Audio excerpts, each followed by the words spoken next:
shack at. The bottles getting empty up the crack and we stacking chips. All of it's what I want. Plus money winners, that's what I'm on. You can say I'm gone. I prefer elevated public sports radio. Time to get educated, get produced. Leave the juice, letting loose with so much abuse that the bookies wanna call a truce. They getting slaughtered. Can't forget Jeff and low baggers in the chat. That's a lethal weapon 'cause we be pubbing.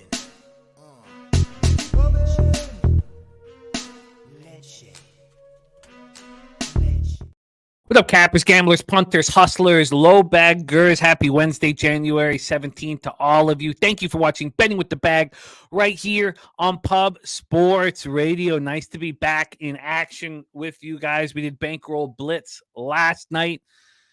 Only 7 games left of the NFL season. 4 of them are capped. By the way, we are going live on Saturday night for Packers 49ers. We're going to be going alongside our guys doing the UFC live stream. So we'll have 2 live streams going simultaneously. But we have made a decision that the Packers-Niners is just too big of a football game not to be live for. I almost put in my SGP for that game last night. I did make a big bet, though, for me. Biggest bet of the NFL season on the 49ers. A double result, minus 143. Very excited about all the football. I have not moved on the first game on Saturday, but I'm excited about this week's card. Very, very excited about this week's card. And very excited about this show today. We have a monster show for you guys. Just 3 games in NHL. And then C-Mac can be rocking with us in NHL. And then we get into college basketball. And we're going to get best bets from C-Mac, Daby Cab, and Mikey Money. And none of them have the same game. So we're going to get a lot of really, really good college basketball content today. C-Max on Virginia Tech, Virginia, Longwood, South Carolina, Upstate, Arkansas State, Southern Miss, and Nevada, San Diego State. Daby Cab is on Creighton, Yukon, Mississippi State, Kentucky. And then Mikey Money is on Ole Miss, LSU, North Texas, East Carolina, West Virginia, Oklahoma, Maryland, Northwestern, and UCLA, Arizona State. So great mix of games. And they're all not just games we're going to talk about. Every capper's made moves on them. So, you're going to see games that they bet. Every single one of them. And then we have this huge NBA card, and Dutch Boy Fresh swept the board last week. His ROI on this show is now over 10%, almost at 11%, 10.96%. He's hitting 57.7%. So he's having a great season here on the show. So we're locked and loaded. It's great to see all of you guys. Tori Coker says, can I get a birthday pick? Happy birthday to our guy, Tori Coker. What great news. Yes, you can get a birthday pick. I can't give you the only bet I've made today because the lines moved so heavy in my favor. In the last 3 years, lines that have moved this heavy on totals that have moved this heavy in my favor, I have a negative ROI. I knew the line was going to go heavy in my favor too, and I almost didn't bet it because I knew it was going to go so heavy in my favor. But then I was like, "That's ridiculous! You're afraid of CLV?" So, but we will definitely come up with a birthday pick for Tori Coker. Everybody give Tori Coker some love. Happy birthday, Tori. Respect, man. Rocked with us for a long time. Tori Coker's birthday today. We got Jay Smooth, Vipe. Michael Johnson says, need a monster day today, sir. Killed yesterday with New York Rangers on 3. I love it. There's Joseph Thompson in the house. There's Mikey Money says, big day to stack cash. Serious business in the house. Justin McKelvey, he's moved on the Cleveland Cavaliers. That is the stacks play of the day. The Cleveland Cavaliers. Let's get that all ready to discuss here. Cavaliers, of course, on a 5-game winning streak and going up against the Milwaukee Bucks. Cavaliers, best bet time from Justin McKelvey. Subhuman Gaucho in the house. There's Craig Wilkinson, top set. Dan Kelly says, just got back from the Great White North. I love singing Canada ball games, but I had to sing it in English. Yeah. Dan Kelly was at the Habs game. Habs Avalanche. What a hockey game. 4-3 Habs win. Wow. That was wild. I'm so happy you were there to witness it in person. Michael Johnson says, you like Hellebuck for the Vezina at plus 170 or no value? Generally speaking, I don't like futures at that low of a number unless you're making a big bet on it. So I would have to go over some. I mean, he's certainly a finalist, but I would have to go over more numbers just offhand. I wouldn't be able to without it. There's Real Deal Prime Razor Sharp picks in the house. Dan Kelly said, I saw a lot of hybrid abs Nordiques jerseys at the game. Yes, I've seen a bunch of them as well. They are pretty dope. Eric Jones ready to go. Slatsy says useless trend of the day. Panthers 10-0 last 10 versus the Red Wings. I almost bet them on the puck line. It's just, do we know if Alexander Barkov's going to be in for sure? I know they expect him to be in. I almost bet them on the puck line, but I pulled back. The Red Wings have hurt me of late, and it's not me wanting to fade the Red Wings. It's just there's teams that I want to back who've played the Red Wings. I think the Red Wings are a good hockey team, and they played quite well lately. And Dylan Larkin is playing, like a Hart Trophy finalist. That's what he's playing like.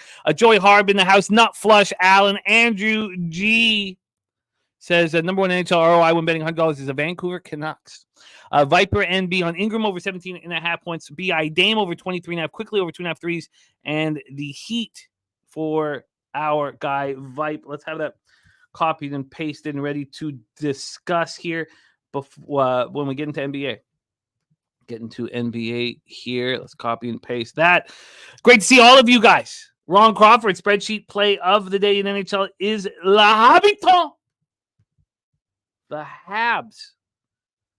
The Habs at the Devils. Man, the injury reports from Montreal, New Jersey are just ludicrously long. We'll have to discuss all of that. Michael Johnson saying Bob is confirmed for the Panthers. Sergei Bobrovsky. Coin ready to get to. And Jimmy says, from Slatsy saying, Jimmy Barkov out tonight per RotoWire. Thank you.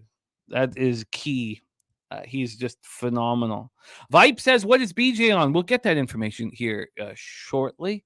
Well, it's great to see all you guys. Von Polo says, let's go Ravens. There's the nuke worker says his phone notified him 62 sleeps until Pubapalooza 3. Eric Jones ready to get to work. Great to see all of you guys. There's Nasty Nate in the house. So we have big news. We have big news here at Pub Sports Radio. And our producer, our backbone here of the channel, Jose Sweet Tea Tits Bouquet, going to jump on screen with me to discuss this. Sweet Tea Tits, how are you? When was the last time you had sweet tea all over your tits? It's been a while. Been too long, some people would say. Yes. But it's nice to see everyone in the chat. Cash a great 3-leg plus 350 parlay. Unranked teams versus ranked teams yesterday that were favorites. That was nice. But hockey got me in the bottom mouth. We won't talk about the Arizona Coyotes blowing a 2-goal lead in the third period and losing in overtime and really pissing me off. But it's good news, everyone. We have added another tier of memberships to the YouTube membership. There's a YouTube, or should I say PSR Gold membership now, $9.99 a month. You get two main things with it. Discount to the PSR store. You'll get that promo code when you sign up. Great time. I believe it's at 10% off. So shout out to anyone that wants some PSR merch coming into Pubapalooza 3.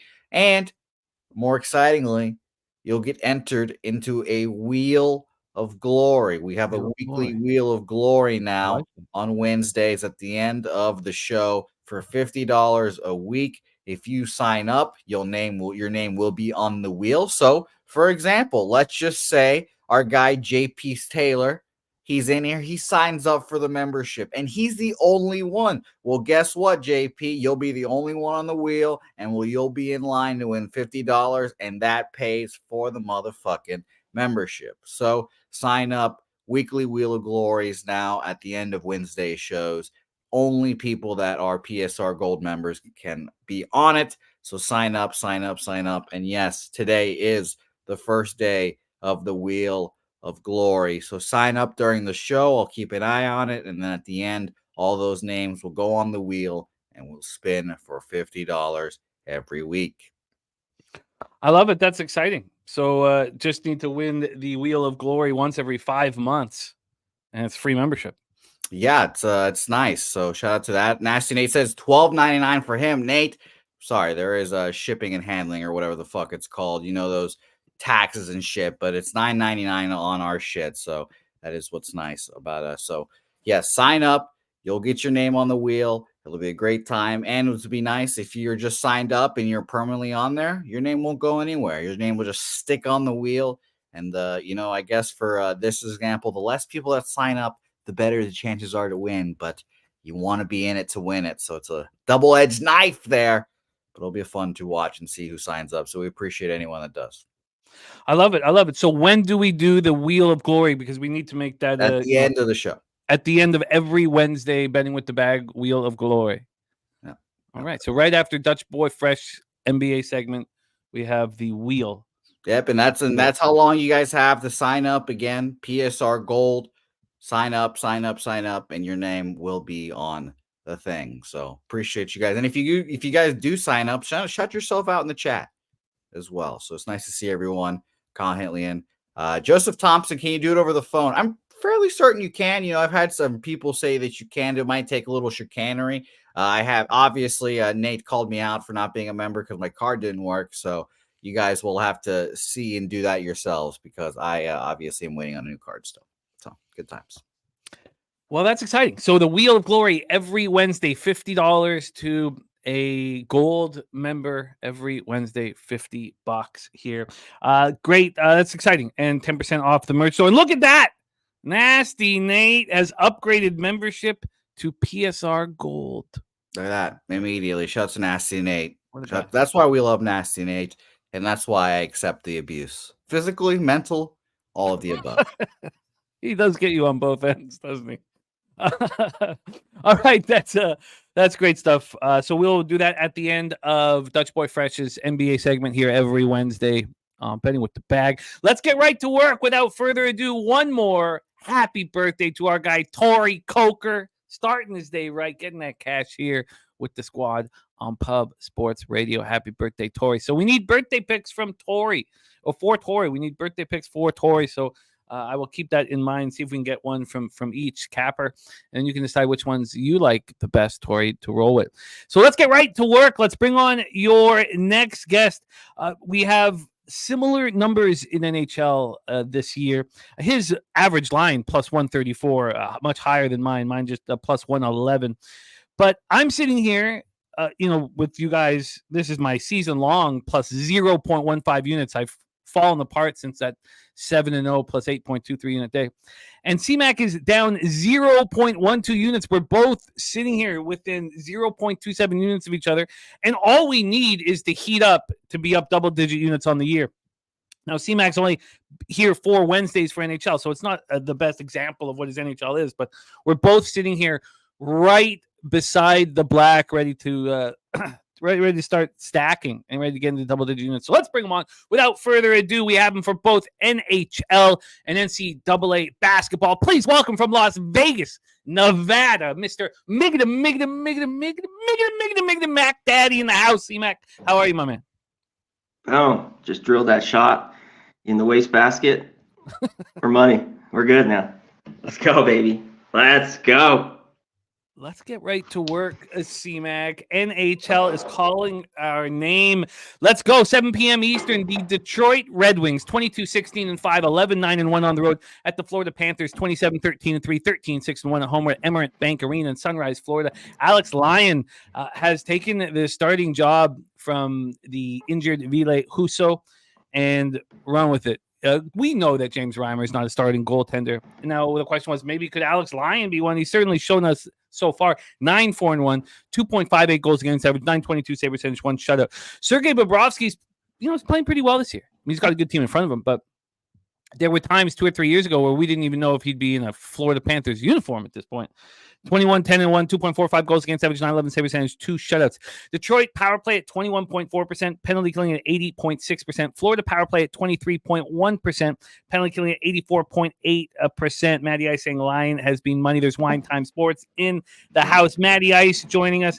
Marcus McCarthy ready to get to work. Jay's final take in the house as well. Great to see all you guys. Real Deal Prime ready to get that cash. So let's go here. We'll start with the line history for this one. I've got the puck line up right now just because I was looking very closely at Florida.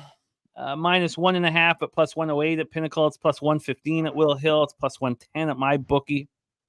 Speaking of MyBookie, we have our link on our website for new accounts at MyBookie. They will give you a bonus alongside your entry. And Bet Online will give you a bonus up to $1,000 for new accounts, 100% bonus, and that's cash. That's not Bitcoin only like all the other sites. It's a great deal we have with them. But let's get here to this spot on the money line sitting here with Florida minus 201. So this got up very juiced. This was minus 232 at 8:30 in the morning. And obviously the announcement that Barkov would be out when they've called it just a slight injury has moved it back 27 cents. So we're basically where we started on this here. And if I was going to take the Panthers on the puck line, I would certainly want Barkov to be in the lineup. Now, maybe you could say that if it continues to drop, you could just take it on the -1 line, which is probably legitimate. This total here is at 6.5. It opened -124 to the over. It's now -108 to the over. So we've had a big move towards the under and a big move since Barkov was announced out. We don't care about the cash flow. So let's just set the table here for CMAC.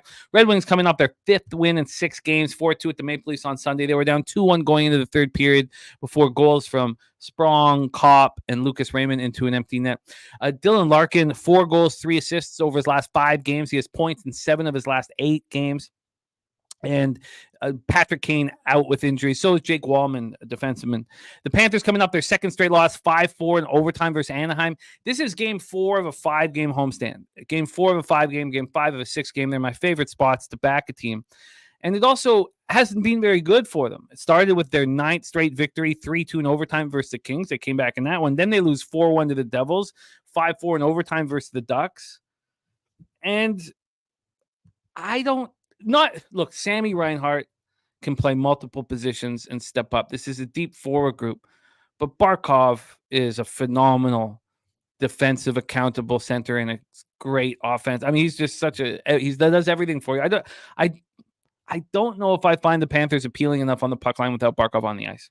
Why don't we hear what our guy C-Mac has to say? Game 1, just 3 games on the NHL slate before we get into college basketball. Take it away, Red Wings Panthers. Yeah, I think he would need to be on the ice. I mean, if you're going to back the Florida side in this one, and seems like a good spot. Rocco just put it in the chat. Yeah, I glanced at that early this morning. Just been a tough place. Just playing them, period. You know, them at home or on the road, 10 straight for the Panthers against this Red Wings team. Red Wings, though, playing a little bit better. I think it's the one, 4 of 5? 5 of 6, Jimmy, sorry. I've been on a couple of these finally. I hadn't backed them in a long time. I had to take them against the Leafs just the other day.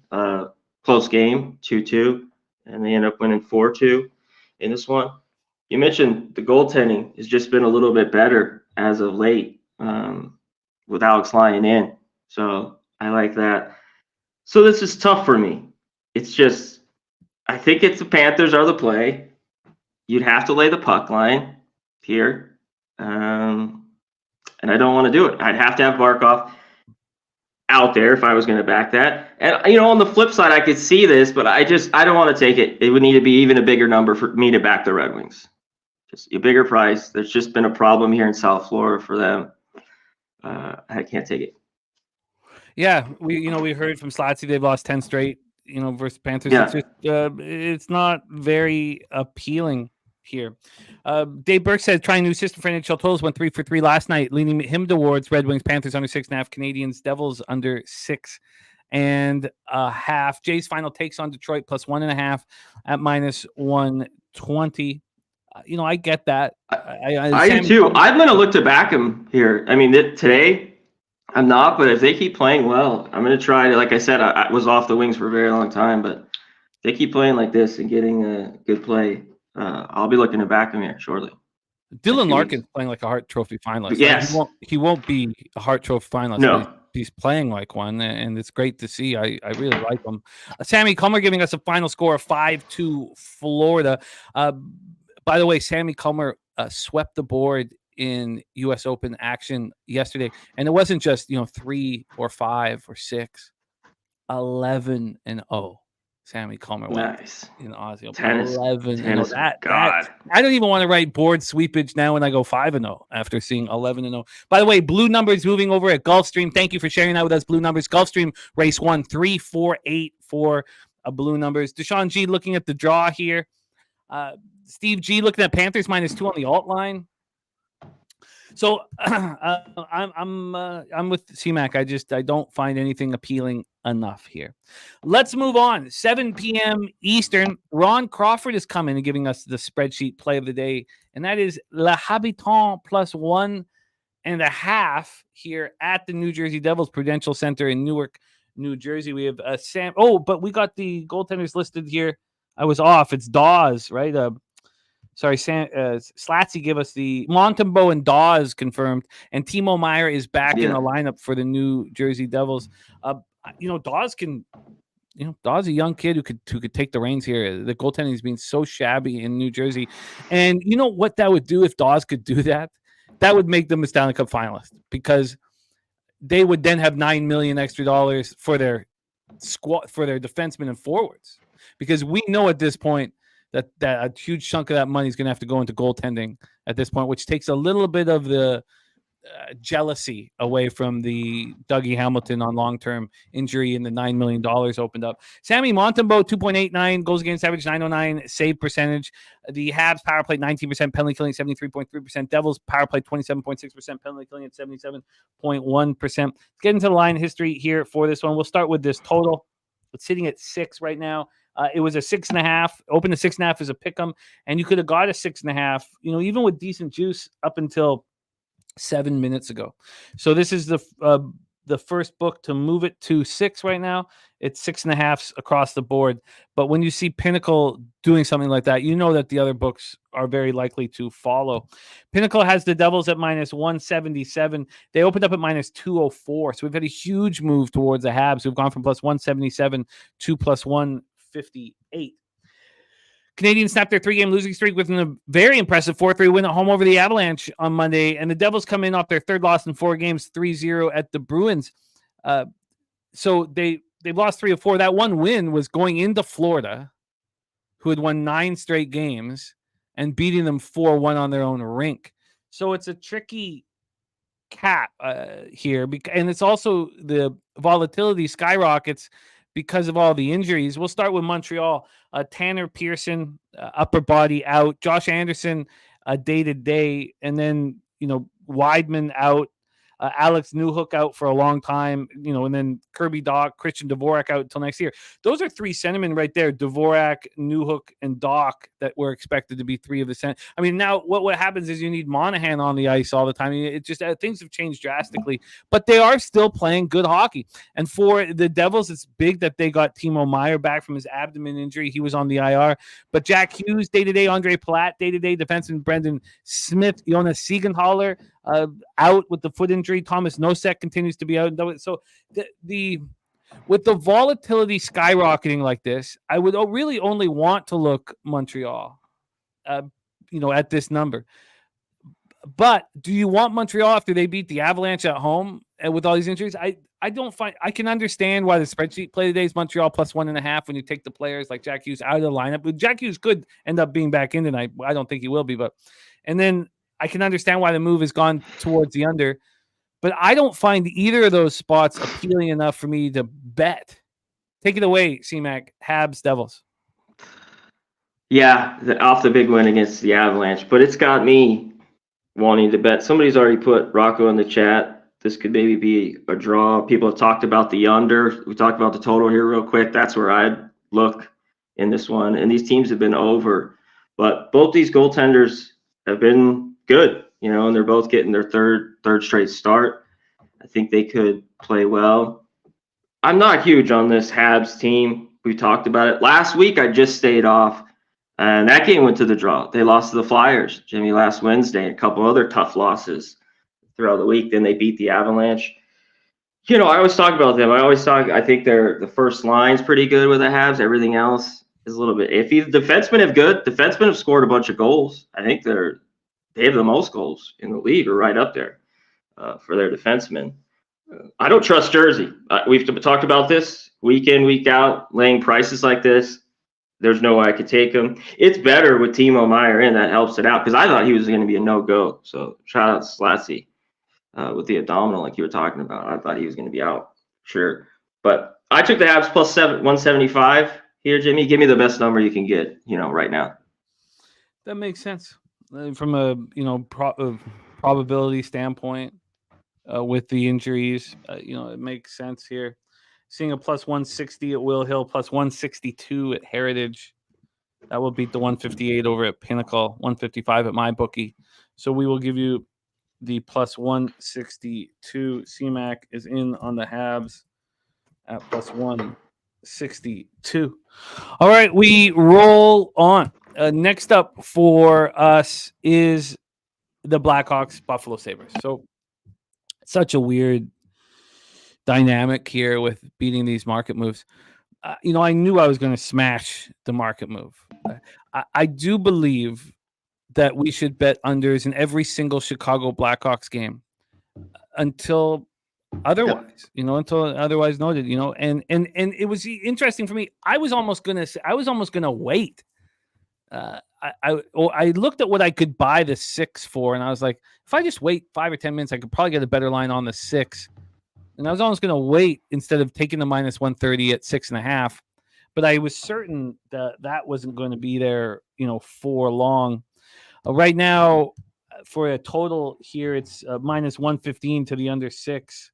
365 is where because this wasn't available at Pinnacle when I took the under 6.5 at minus 130. Excuse me. It was just available at 365. I wouldn't mind seeing what they've got it at right now here. So they've got the 6 at a pick'em, which means if you want the under 6.5 now, it's minus 150. So I only beat it by 20 cents. And it's so strange to me that I was hesitant because of a negative ROI when I smash market moves on totals. And I was legitimately hesitant. Arvid Soderblom didn't make me hesitant. I know you could be shocked why that is. 213-1, 4.01 goals against average, 875. He's been much better the last couple games. And now without Bedard out there, they're just playing defensive hockey. Not only do they not have Bedard out there who's got the fractured jaw, but they have a ton of injuries. Tyler Johnson out, Andreas Athanasiou. If you want an under, you want Andreas Athanasiou in the minors or watching in civilian clothes. He's a horrific defensive forward that can't be accountable. He can't be counted on for any defensive responsibility whatsoever. Anthony Beauvillier. If you want an under, you want this guy somewhere else, not on the ice. So you have the 3 worst defensive forwards on the team, Bedard, Athanasiou, and Beauvillier, are all out. So, now they're dealing with Foligno out. Sure, I would like him for toughness. Zaitsev and Connor Murphy are hurt defensively. Maybe you'd want them, involved. But the injuries aren't the worst thing for an under. So Soderblom, I'm going to trust here. Luukkonen's been excellent of late, so we know that we're going to get good goaltending from the Sabres, even if we're concerned about the goaltending from the Blackhawks. Both power plays are anemic. Chicago 13.1% with Bedard. Imagine what they're going to look like without him. Penalty killing 75.7%. But I tell you, another power play you don't need to worry about is the Buffalo Sabres. And that's why they've had such a tough season. Their power play could be counted upon last year, not this year. 14.4%, penalty killing at 79.1%. So the Blackhawks are on the second half of a back-to-back, which means get the puck deep and get off the ice. It means 25 to 35-second shifts. Get the puck deep and get off the ice. So that helped. I have no problem. Yeah, you're going to have heavy legs in the third period, sure. They had their 3-game losing streak snapped in 2-1 shootout loss. Was it? Did they win that in the shootout? I can't even. No, I think they. I don't even know. I have it mixed up here, but it was 2-1 shootout versus Sharks last night. They played 5 games since. Did they win it or lose it? C-Mac? They won. They won it. They won 2-1. Okay, 2-1 in shootout. Okay, yeah, sorry. A 3-game losing streak snapped in a 2-1 shootout win at home versus Sharks. Sorry, sleep's been a bit of an issue. So they played 5 games since they lost Bedard to the fractured jaw. In the first game, the missing star theory in full effect. They score 4 goals. We all know how that works in NHL and NBA. Since then, they've scored 4 goals in 4 games. The bounce is over, and now they're not going to score. Sabres coming off their second win in 3 games, 3-0 home over the Sharks on Monday. Sabres allowed just 1 goal in their last 2 games. Jeff Skinner is on IR. If you want an under, you want Jeff Skinner wearing figure skates again because he can't play defensive hockey, but he can do a triple sow cow. And Matthias Samuelsson is day-to-day with an upper body injury. You probably want him on the ice. So I moved on the under 6.5 at minus 130. Take it away for us here, CMAC. We roll Sabres, KeyBank Center in Buffalo, New York. Yeah, I love the play. I mean, this was last night when I looked at it. Same thing. here. How can you not play under with the Blackhawks? You mentioned the injuries on the defense, but it doesn't matter. They have to play that style of hockey. They don't have the scores. It's just, I mean, look at the forwards. It's, what is it? Radish, Sanford. I mean, tough times here for the Blackhawks. They finally get a win. Buffalo all year hasn't been great. They finally get back-to-back wins on the road, but they hadn't had back-to-back wins at home. And their last win just a few days ago was against that Sharks team, 3-0. So I guess maybe now they can finally get back-to-back wins at this price. No way could I take them at all. But I think it's, this under with the Blackhawks. Somebody put it in the chat, the team total. So I would go, if you got the balls more, the 1.5 right around plus 170, the 2.5 minus 160, maybe get a regular 2 right there in the middle. And you get a push if the Blackhawks do get 2 goals. But I'm with you. I know there's 6s. That's fine. Give me the under 6 here. I'm going to keep taking these unders with the Blackhawks. Well, let's get that for you. I'm with you for sure. So we have the minus 110 on the under 6. I bet we could beat that. That's a pinnacle. It said 115 here, so maybe it's moving. But on the site, it's giving me a 110. You can get a minus 107 at Heritage, a minus 105 at Bookmaker. So we'll give you that. The under 6 at minus 105 for CMAC. And honestly, if I could have been given a under 6 at plus 105, I would have taken that over the under 6.5 at minus 130. So the minus 105 is sort of what I was looking at. Rodney Barton liking the draw. Slatsy says Hawks team totals under 2.5 minus 139 at Pinnacle. The under 6 is minus 103 at Bookmaker. Okay, thank you for that. Locked in from Billy Friedrich. So under 6 minus 103 logged into his account right now. So we'll give you that under 6 at minus 103 in Blackhawks Sabers. And Razor Sharp Picks has given us his entire Gulfstream card. You know how much work goes into that? We've already heard our guy Blue Notes has moved on in race 1. Where is it? I had it copied and pasted. But he's moved on it here. Race 1 as well over at Gulfstream. Blue numbers, Gulfstream race 1, 348 for blue numbers. And then our guy Razor's on 167. So the whole card at Gulfstream gifted to you guys here from our guy Razor Sharp Pick. So I'm going to copy and paste that. Thank you, Razor. All right. So, and Blue Number is loving it too, because I'm sure he's going to be hammering Gulfstream all day today as well. So there you go. Real Deal Prime says Big Brother versus Little Brother tonight, and it's going to show. Let's go Buffalo. Yeah, I came very close to taking the Sabres on the puck line against the Sharks. After first period, I was like, oh, good thing I didn't. But they won that 3-0, got 2 goals second period, and got an empty netter. I mean, should they be minus 300 favorite? I mean, they could probably, like, I don't hate the Sabres minus 1.5, minus 1. It just doesn't appeal to me to take the Sabres to take care of business at this number here. But if I had a free bet that I had to make on the side, I would take the Sabres on the puck line. But at this point, the only NHL spot for me is at under 6.5, minus 130. CMAX on it at under 6 at minus 103. CMAX on the Habs at plus 162. Ron Crawford spreadsheet play today is Montreal plus 1.5. Jay's final take is on that under 6.5 that our guy Berkey was talking about in the chat in Montreal, New Jersey Devils, and he's on Detroit plus 1.5. Billy Friedrich says Sabres money line and the under 6 in the same game parlay is plus 160. I can understand that. As well. But only one spot for me on this board here, and it's the only bet I've made coming into the show, and that is the under 6.5 in the Blackhawks game. And also, if there's another low-scoring game, bet the under as soon as it comes out in every Blackhawks game until further notice. Now, if they put up 4 or 5 goals and we need to kind of recalibrate, we'll do that.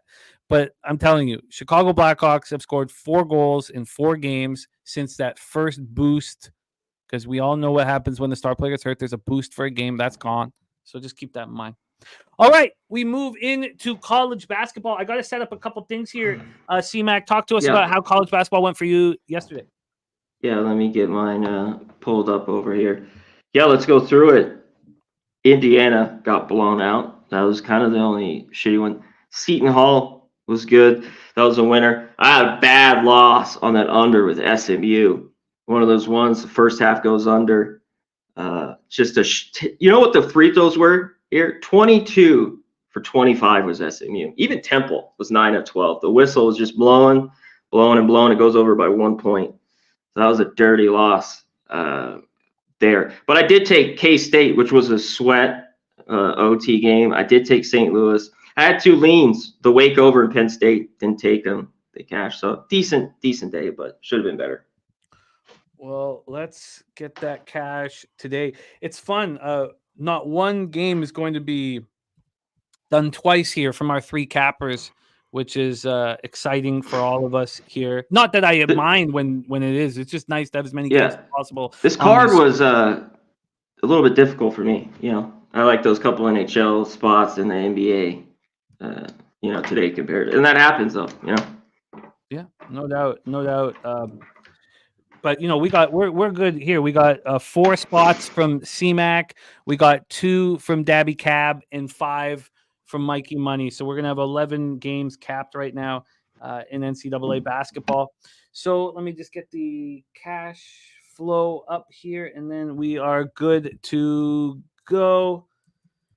And then we're gonna want to cut this out. So I'm gonna start it again here as soon as I'm okay. All right. It is time for us to cap this NCAA basketball card. We have Conor Mac, Daby Cab, and Mikey Money joining us on today's show. 11 games will be capped between the 3 of them, and they've made bets on each and every one of them. Now, lines have moved. Whether or not they're going to give it out as official picks here on the show is different than the fact that they've already bet them.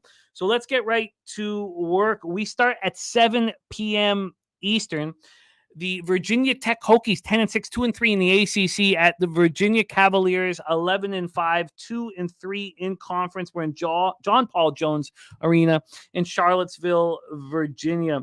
The Hokies have lost 3 of their last 4. The losses at FSU by 3 and at home to the Hurricanes by 4 were tough. They beat in between Clemson badly at home, but they've lost their last 3 games on the road and haven't looked very good there. That includes a 23-point loss to Wake Forest. Going over their road games, they have lost every one. Now, they've only played 4. Excuse me. They've only played 3. That Miami loss was at home. 3 road games all year. They lost to Auburn on November 29th by 17. They lost by 23 at Wake Forest. And then they lost at Florida State, a weak Florida State squad that was at basically a pick'em in that one. So they've not looked good on the road. Do we trust them here in this rivalry spot? They played on Saturday, as did Virginia, who also has played at Wake Forest and lost badly at Wake Forest. So both teams lost badly, very different games. Virginia Tech loses 86-63. Virginia loses 66-47. But they are back home where they've been strong. When we look at Virginia at home, they beat Louisville 77-53. They beat Morgan State 79-44, beat Northeastern 56-54, North Carolina Central. They beat Syracuse by 22. They beat Texas A&M by 12. So they've looked good on their home floor. Let's get into the line history here for this one, Virginia Tech. We will start with the spread. From a spread perspective, we're using BetOnline, of course, here, our friends at BetOnline. We have a poker tournament on the Friday in between the conference finals and the Super Bowl that we'd love to have you guys all a part of.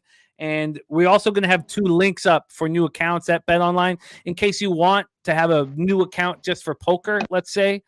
They're going to give you the same 100% bonus up to $1,000. But then remember, you can't switch the cash from poker to sports until you've rolled through your bonus. This opened up with Virginia -2.5. Virginia is now -4. A constant move towards them here at BetOnline. And from a total perspective here, We are dealing with a 124.5, very low. This opened up at 124. It's got up to 124.5, dropped back to 124, up to 124.5. It is juiced to the over, so there has been a 10-cent move to the over, and there had been a 15-cent move to the over. It's come back 5 cents about an hour and 15 minutes ago.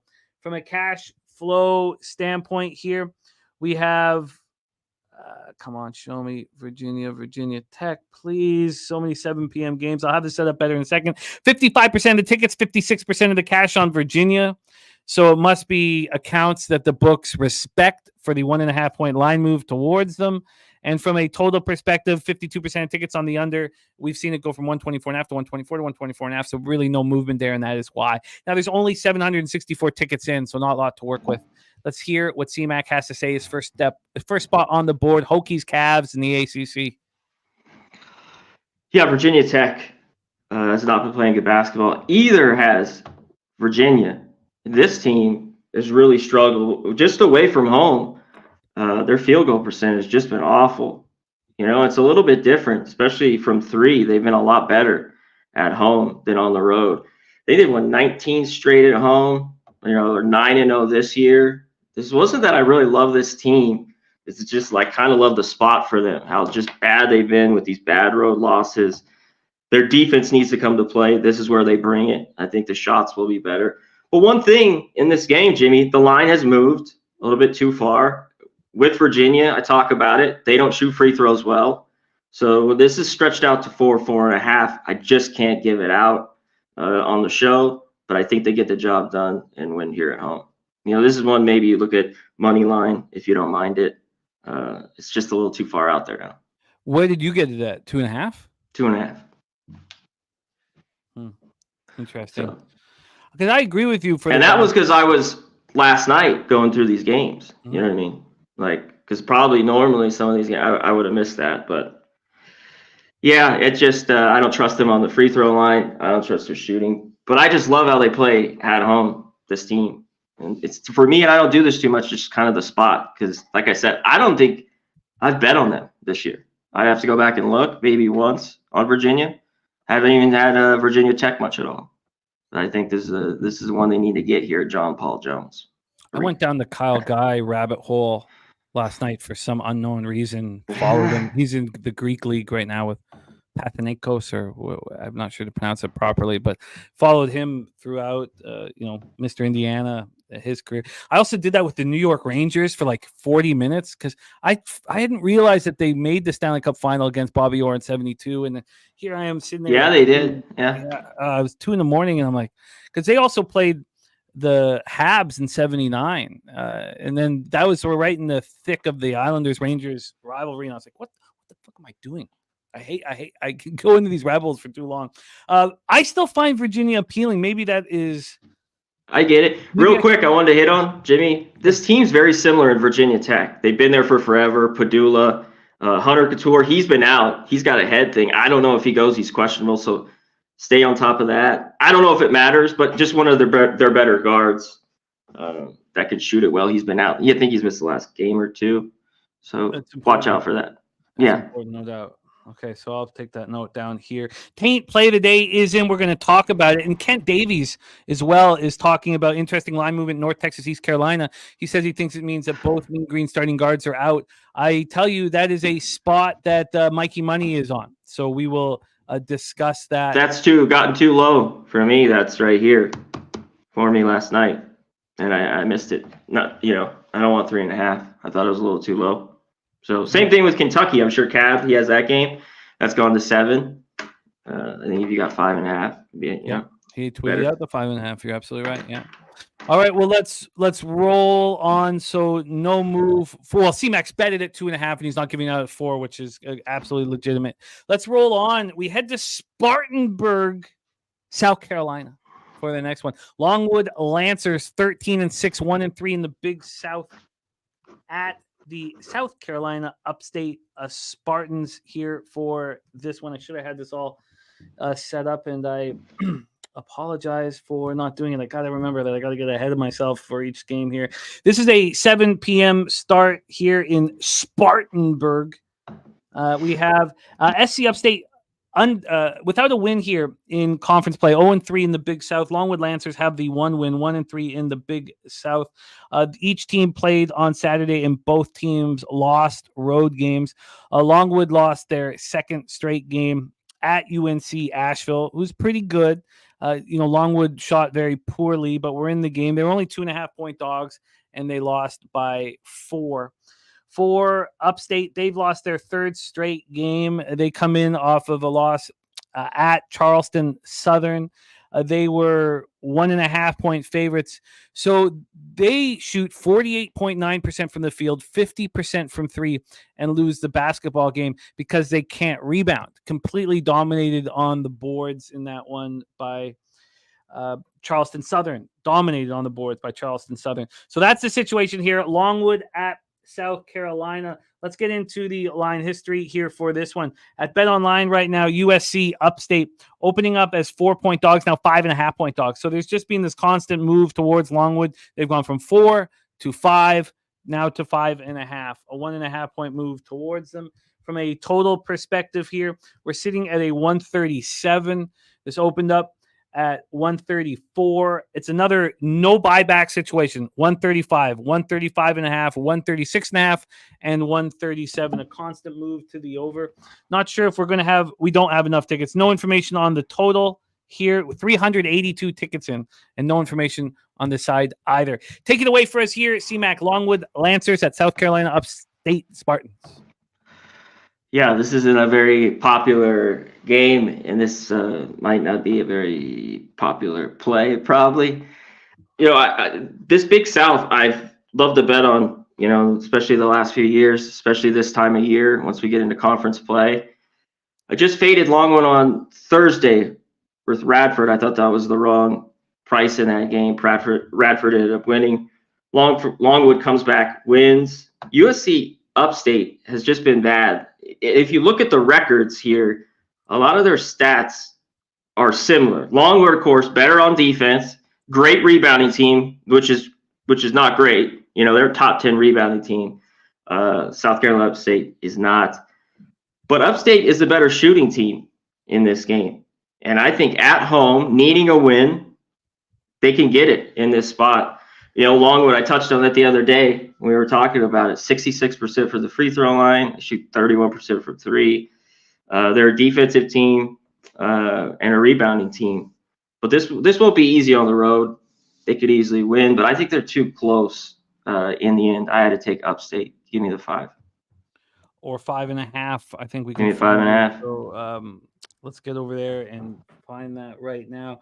Home dog for our guy CMAC. So we're getting 5.5s now across the board, minus 105 here at Bookmaker. Let's see what Pinnacle's at a 5. So the 5.5 is probably a luxury. Plus 5.5 at minus 105 right now. I wonder if did let's just see this.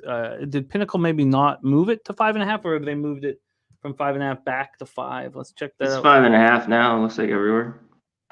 Yeah, and this 5 is minus 119. So it is a 5.5 anyways. 5 minus 119 for Longwood. So plus 5.5 for South Carolina Upstate for CMAC.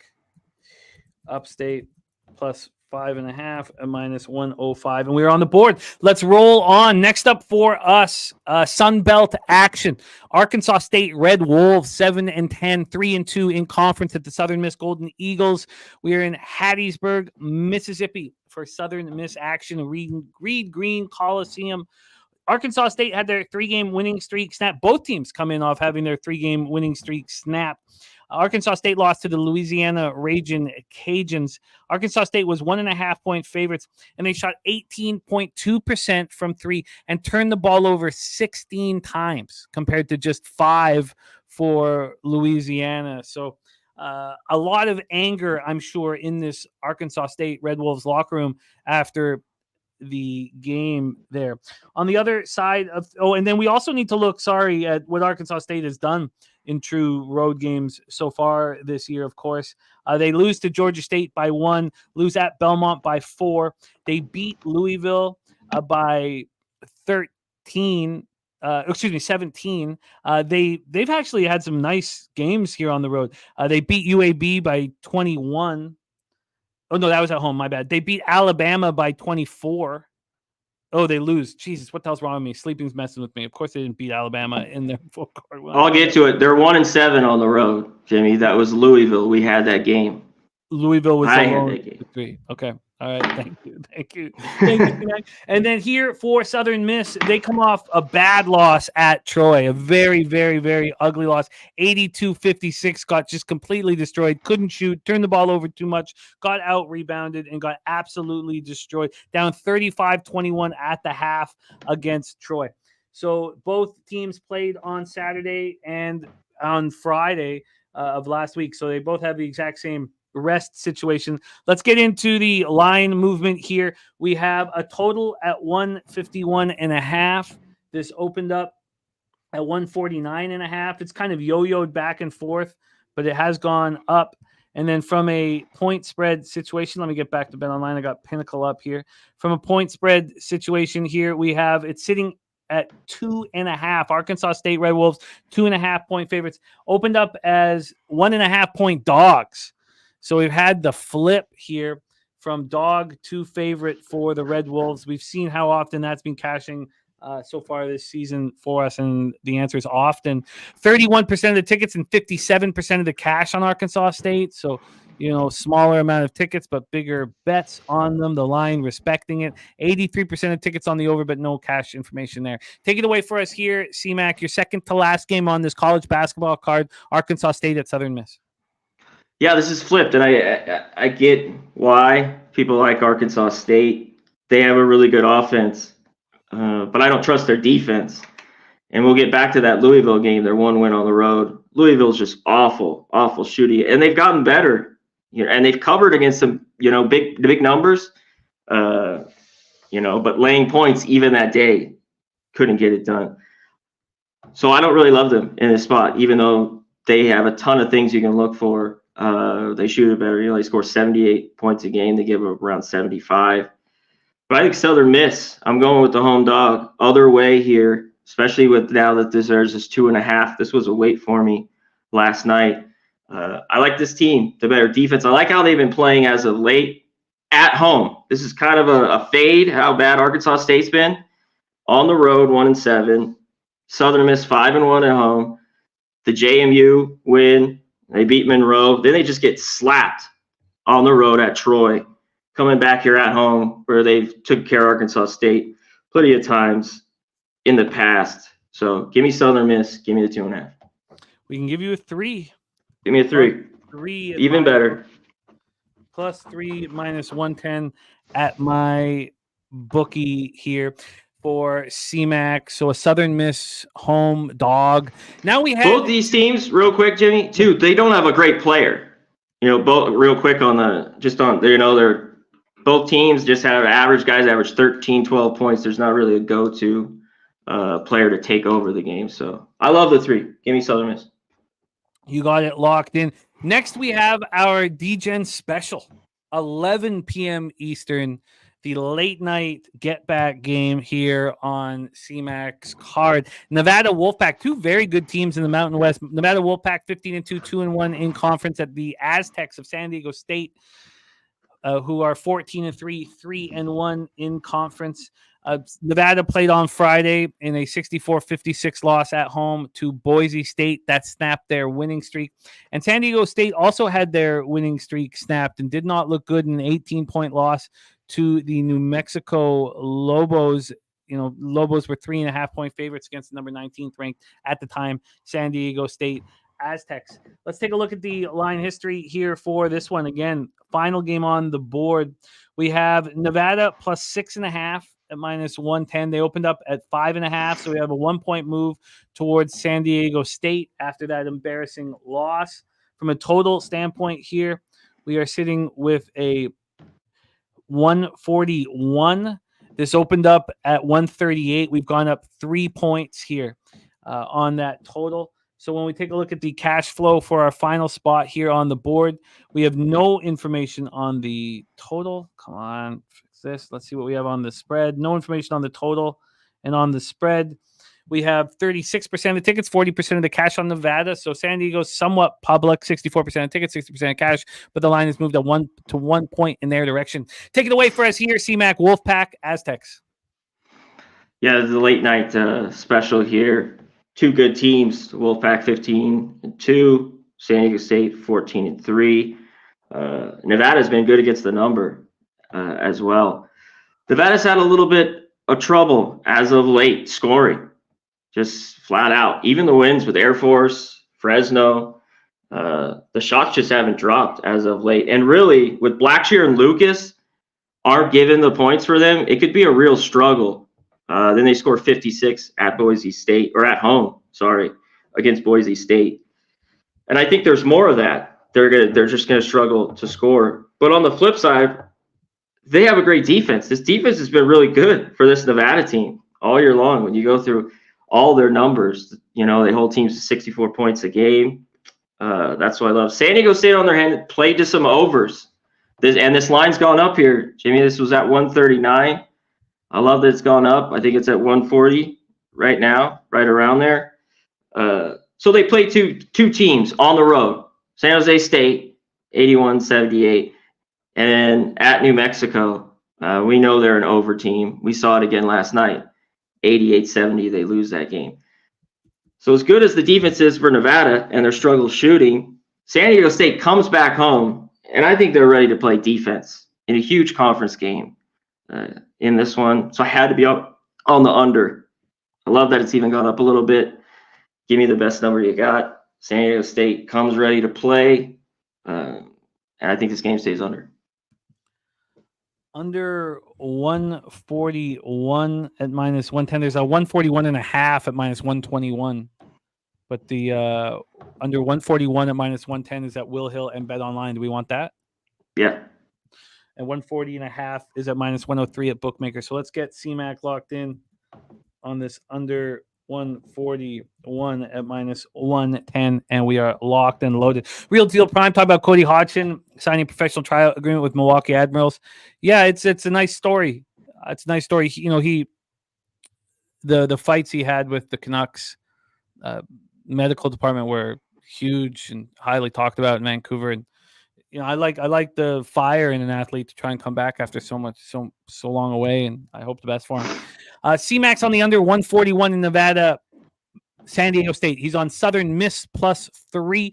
He's on SC Upstate +5.5 at minus 105, and he has Virginia -2.5 in his pocket, and he's not giving it out at the 4 here, and that is completely understandable.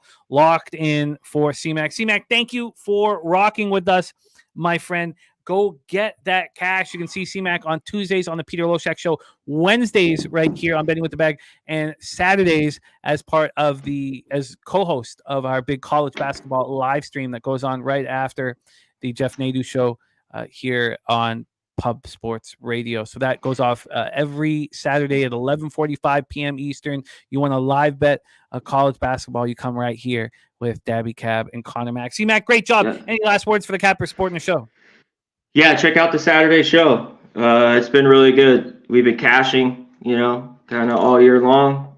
And we could break down basically that Saturday card too, Jimmy. And right now we've had football and hockey, everything that goes on. Mike comes on, Billy, bunch of others, and gives out their look. So got to come on Saturday. Shout out to everyone in the chat. Shout out to Nasty Nate. You're coming the first. What is gold member? Gold. He loves gold. My guy, Nasty Nate. Billy, Real Deal Prime, Matty Ice, my man, Markel BT, Cab, who's about to be on here, Son Dizzle, my dude. Hell yeah. Joseph Gomez, Dana Dell, Al Cervec, what's up? Ricky Bobby. Shout out to everyone. Wine Time, Nut Flush. I could be here all day. Get me out of here. Thanks, brother. I love it. Thank you, C-Mac, for rolling with us. Thank you for sharing your action. Son Dizzle in the house. Just spent a week at Don Nelson's spot in Hawaii. He gets to stay at Don Nelson's house. Can you believe that? I mean, the charmed life that Son Dizzle lives. Gets to stay at Nellie's house, and we realized that he's the third most famous Nelly, sadly. Don Nelson, the third most famous Nelly, sadly. So we have our guy, Nasty Nate, the first person to sign up for our gold membership here at Pub Sports Radio. So that means the $50 Wheel of Glory will only have one name on it. Could be your first win of the day. Could be your first win of the day, Nate, at this point. First win of the day. All right, let's roll on to our next guest here on Betting with the Bag. You can catch him here every Wednesday and Thursday. Comes on, delivers a best bet. He tweets it out when he bets it. So you need to follow him on X so you can get ahead of the line movement, as his move here has worked for him. Now he's got 2 spots on the board, and we're talking about the second game that he is bet. So let's bring him on right now from Dallas, Texas, star of Medicate Mondays and the college basketball live stream. And he's here on Wednesdays and Thursdays. Please welcome Mr. Daby Cab to the show. Daby, how are you? Jimmy, I'm good, man. You know, it was a rough week and a half stretch for me in college basketball. I've hit 5 units back the past couple of days, and I'm ready to keep climbing. So, 5 units doesn't get all the damage back, but I'm close to double digits again. I'm fighting back. I'm ready to get that fucking cash today, man. I love it. Let's get after it. Yes, Saturated, this is our first foray into that. There's just one level. There's the gold level, which will give you a Wheel of Glory every Wednesday for $50 win that will be sent to you from our Jeff Slaughter, and a discount at our Pub Sports Radio show. So let's roll. Kelly McKinnon says he's got to be gold. He's got an auto renewal and have to go back to the bank, get a whole new account to change it. Kelly, don't worry, man. We love you. We know you support us. So no pressure, my friend. No pressure. Nasty says enough of that gold talk. Let's get to the games, because he doesn't want anybody else to sign up, because then he will win the $50. Right. That's why he says that. All right, let's get to work, Cab. We start 7 p.m. Eastern. We have a huge game here. The number 18th ranked Creighton Blue Jays 13-4, 4-2 in the Big East at the now number 1 ranked UConn Huskies 15-2, 5-1 in the Big East. Brett Gamble Pavilion for this one. Creighton's won 4 straight. They're coming off that very tight 66-65 win at home over St. John's on Saturday. On Sunday, UConn kept their winning ways going by beating up on Georgetown by 13. That came on the heels of their road victories over Butler and Xavier. So UConn now the number 1 ranked team in the country. Let's get into the line history here for this one. The big one pops off at 7 p.m. And we have, let's get this up here. Where is it? Here we go. We have the total sitting around 144 or 144 and a half. Bet Online has it at 144 and a half. This opened up at 142. So we have a move towards the over. From a side perspective here for this huge game at 7 p.m. We have Creighton sitting here at plus 6.5. They opened up at plus 5.5. The first time it got up to 6.5 was yesterday at 5 p.m. and it came back to 6. Now it's back at 6.5, but that Creighton at plus 6.5 is juiced. From a cash flow standpoint here for this one, I'd be very interested. We know there's going to be a lot of cash in on this. Both the next 2 spots are the most bet games on the board. It's 50-50 on the side, but 58% of the cash is on Creighton. From a total scenario here, 85% of tickets are on the over. We don't have a cash flow yet, and we know the market has moved towards the over. Morgan Spooner says Creighton plus 6.5 is one of his favorite looks tonight. Take it away for us here, Daby Cab. Creighton, UConn. So the reason I didn't tweet this out yet is because I'm waiting for some injury update here, and I'll get into that. But you said it, the Huskies have jumped into that number 1 spot. It took some help. It took Purdue to lose to Nebraska. Houston had the back-to-back Big 12 losses. And, UConn spent the last week, barely avoiding upsets against Georgetown and Xavier. Played in some tight games. They're tied for the lead right now in the Big East with Seton Hall. Seton Hall's been playing outstanding. Shout out to CMAC for cashing on them yesterday. Both teams sitting 5-1. So both teams doing good. UConn, one thing I really like about UConn is they have 5 players that are averaging double figures right now. Spencer leads the way with 15.6 points per game. He's the top shooter on the team. He's already made 53s. He's shooting at a 46.8% clip. Just, absolutely outstanding. My big thing here with this game, Jimmy, is, UConn just got that number 1 ranking in the country. And I talk about this sometimes. Rankings in the middle of the season don't matter, but you know they don't want to give it up, right? They want to play for that spot, and I don't think they're going to give it up to a loss to Creighton here. The Blue Jays, they showed weakness. If you watched last time out against St. John's, they did not shoot well from the floor, and they were going up against St. John's as a team with another powerful center. One thing that Creighton tries to do is bully people down low. But Klingon's not going to let that happen, okay? And that's where it comes into the injuries for me. He's still listed as questionable. On practice Monday, he looked fine. Like, I think that he's playing tonight. I just need confirmation. That's all I'm waiting for is confirmation that Klingon's in. I'll take the 6.5 instead of the 5.5 if he's in. That's fine with me. But I don't want to bet it until I know for sure he's in because, like I said, Creighton bullies people down low. And if he's not in the game, I know that UConn still has some other good centers. But I could see Creighton, keeping this game close in the paint. If he is in, I think UConn, wins this game comfortably at home. Well, let's wait. So you're going to tweet this out then? As soon as I get confirmation in or out. If he's in, I'm betting it. So you for anybody who's listening, you don't even have to wait because if you get confirmation, I'm betting it. If he's not in, I'm not betting it. I like it. That is Creighton, UConn. Let's move on to the next spot on the board. 7 p.m. Eastern. We have the Mississippi State Bulldogs, 12-4, 1-2.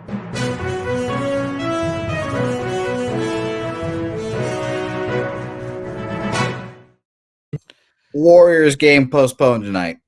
Warriors game postponed. That is wild news. Warriors game postponed. Voice of God, Jose, can you tell us what's going on? Because I'm trying to find the information and having a tough time. There's a coach. I don't know which staff has having like a medical thing. Basically, it seems like there's a coach soon to die. Wow, that's wild. Yeah, fuck you, Mike. Tell Mike I said fuck you when he comes up here. Okay. Sure. Okay. Thank you. Absolutely. Fuck he you, Mike. He said waffling again. He came on the show on Monday, on Medicate Monday, and was giving me shit because I didn't pull the trigger on something. And then I ended up pulling the trigger out of spite and I lost money. So fuck you, Mike. All right, sure. Yeah, absolutely.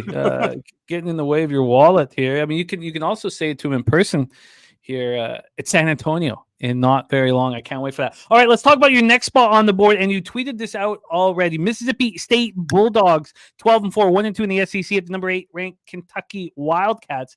Ron Crawford has told us that his NCAA play of the day is Kentucky -6. Kentucky coming in off having their winning streak snap. Mississippi State also coming in off a loss. They've lost 2 of 3. They lose at home to Alabama, 82-74 on Saturday. But Kentucky lost at Texas A&M, 97-92. They put up 3 points, just 3 points in overtime and got out-rebounded by the Aggies, who were 2.5-point favorites and covered. So an angry Kentucky group coming in. Let's take a look at the line history and the cash flow here for this one. We have 7s on the board now, a bookmaker and Bovada. Cabby tweeted this out when he bet it at 5.5. From a total side of things, we are sitting here with a 154.5 juice to the over. This opened up at 154.5, and it quickly got up to 156.5 before it dropped to 153. So a ton of market movement surrounding this one. And from a cash flow perspective here for this one, we have 74% of the tickets, 78% of cash on the over. It's now it's a huge U-shaped movement on it. And then 62% of tickets, 85% of cash on Kentucky, and the line moving in Kentucky's direction. Take it away here for us, Daby Cab, Bulldogs, Wildcats. This is two opposites right here in this game. You got an absolutely outstanding defensive team in Mississippi State, and you've got an outstanding offensive team in Kentucky. The Wildcats, they have the number 8 offense in terms of adjusted efficiency here. And their guards are a big reason. Their freshman guards are outstanding. And then also Antonio Reeves, he ranks second in the SEC with 18.9 points per game. But like I said, these freshmen on their team can just play. They're an extremely high octane offense. Very similar to, Alabama in terms of transition and how they're going to, push the court off of a defensive rebound here. One thing I really like about Kentucky is just their ability to get downhill once they get the ball, right? They're going to get that ball off the board, and they're going to fly down the fucking court. And I absolutely love it. And they've got multiple playmakers on the court, to handle that. You look, Kentucky's shooting 39.8% from three, which is 8th in the country, just doing outstanding there. And again, I want to say this. Mississippi State's defense deserves almost as much praise as this Kentucky offense. This Mississippi State defense can play. However, when you look at a couple teams that have sped it up against them, right? When Mississippi State got sped up against Alabama or in that second half against Tennessee, the Bulldogs struggled to keep up. I know they're on a 2-game losing streak and they're frustrated here also, but I really think Kentucky's going to do what I just said. They're going to speed the pace of this game up. They're going to put up 80 or 90 points, and Mississippi State simply doesn't have the offense to keep up with that. I do think Mississippi State's a good basketball team, but when you go offense versus defense here in this situation, I'm taking this high-octane offense, especially coming off a loss. I mean, I just think Kentucky – honestly, I think Kentucky could win this game by 13, 15 points here. I love the line that I got on it. Losing that last game in overtime to A&M, that was A&M's Super Bowl. I touched on that game. We were live on that for Saturday. A&M was 0-2 going into that game in the SEC. They had to win that basketball game. A&M played the absolute best basketball game that they could have possibly played against Kentucky, and Kentucky was still right there. But like I said, that was their Super Bowl. They came into that swinging. You look, Mississippi State, their last road game was against South Carolina too. They only put up 62 points on the road there. I don't see them doing much better here. And if you only put up 60, 70 points against Kentucky, you're not going to keep up. So I got Kentucky here at home. Kentucky -5.5, -110 was tweeted out last night and tagged us, Pub Sports Radio and myself. I retweeted it. You got to follow Daby Cab for when he makes his moves. -5.5, -110. And he's waiting on injury information on whether he will move on UConn. Heavy is a head that wears the crown. You don't think there'll be added pressure on UConn, or you in your cap, you said that you think this will drive them to victory? Yeah, for the first, this is their first game at that number 1 spot, right? Yeah. For the first game, maybe the first 2 games, I think it helps. I think that heavy, the crown statement that you made, I think that comes in, after they sit there for a week at number 1 spot. Yeah, then everybody's coming in gunning. But right now, it's Creighton, UConn, right? These teams wanted to beat the shit out of each other regardless of ranks. Interesting. Well, we will wait and hear if Daby Cab makes a move on UConn. Yeah, Ricky Bobby, we're talking about it, man. It was breaking news here from Perky and our guy Jose Bouquet.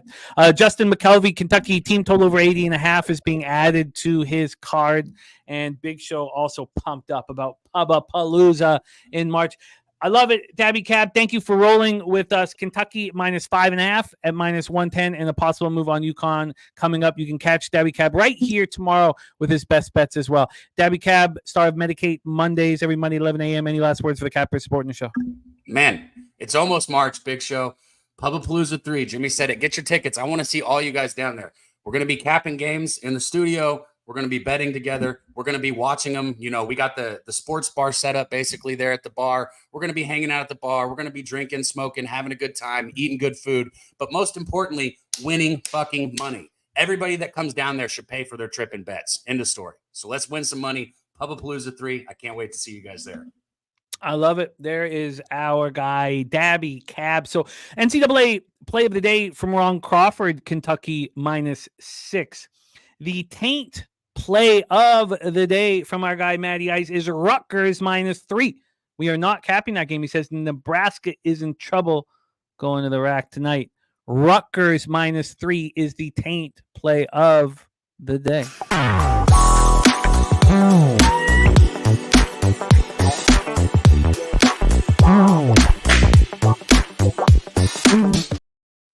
All right. Von Pola says, did you say anything about the Maryland game? We will be capping that with our next guest. But before we do, let's also tell you that Joseph Thompson, Chattanooga Mercer over 138.5. He says it's gone up to 140.5. He still likes it, but not as his best bet anymore. He took Chattanooga Mercer over. And we have another one. Saturated, upgraded his membership to PSR Gold. So every Wednesday right here on the show, the Wheel of Glory will be in effect for anybody who is a PSR Gold member. $50 will go to them in our Wheel of Glory. And there's only going to be 2 names on the wheel. on Wednesday. So that will happen after Dutch Boy Fresh every Wednesday here after NBA. I'm betting with the bag. Let's bring on your next guest. He went 2-1 yesterday. Had a push at Illinois last show with us, and Mikey wants the black, and he wants to be heavy in the black. Sitting there staring at his record, and he's nonplussed with his record, 20-20 here on the show, 50%, down 1.72 units, ROI minus 4.30%.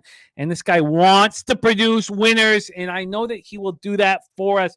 Please welcome from the dirtiest of Chesters, Rochester, New York City, the star of Last Call, Mikey Money. Mikey, how are you? Jimmy, what up, my guy? Good to see you again. It feels like we were just on a live stream together, but that was Monday, and we won't talk about that game, that previously mentioned game that is now on the shit list going forward. So let's have a day. Let's make some cash. It's time, man. Let's go. Shout out everybody here. Shout out this chat. Shout out C-Mac.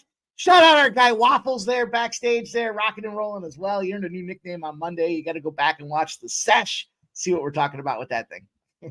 And Joseph Thompson says his best bet is Davidson Fordham over. So let me copy. That is his best bet according to his model. Mikey, let's get right to Big Show has upgraded to a PSR Gold member. So now there's 3 going at it for the $50 today. Let's roll. Mikey, you start with the number 22 ranked Ole Miss Rebels, 15-1, 2-1 in the SEC at LSU Tigers. We're at the Pete Maravich Assembly Center in Baton Rouge, Louisiana for this one.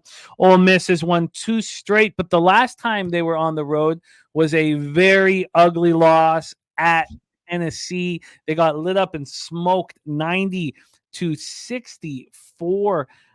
They got out-rebounded by the Volunteers 47-24 in that loss. Now, they were 11.5-point dogs, but they looked awful. Now, they bounced back with a couple home wins. They beat up on Florida by 18, put up 103, put up triple digits in that home win, then beat Vanderbilt by 13. LSU had their losing streak stopped. Now, they had beaten Vanderbilt at home by 8, but then they head to Auburn, and they got beaten badly by 15. They were down 17 at the half. They turned the ball over 17 times. Now, they were 13.5-point dogs. So both teams got blown out in situations where they were big dogs here. Ole Miss, LSU. Both teams felt they played their last game on Saturday.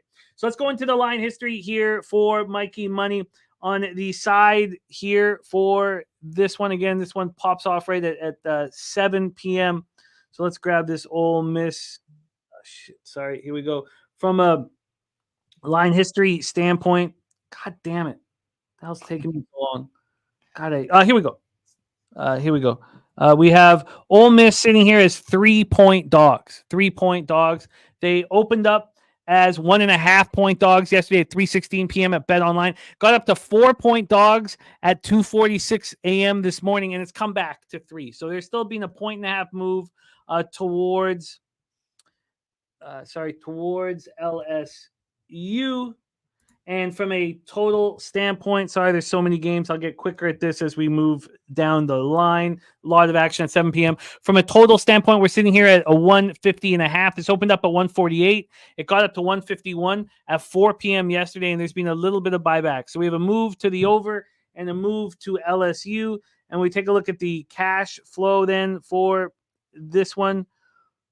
God, I'd like to tell you the cash flow so badly, and I'm not going to say I'm going to lose my shit here trying to find these games without staying calm. 88% of the tickets and 94% of the cash on LSU.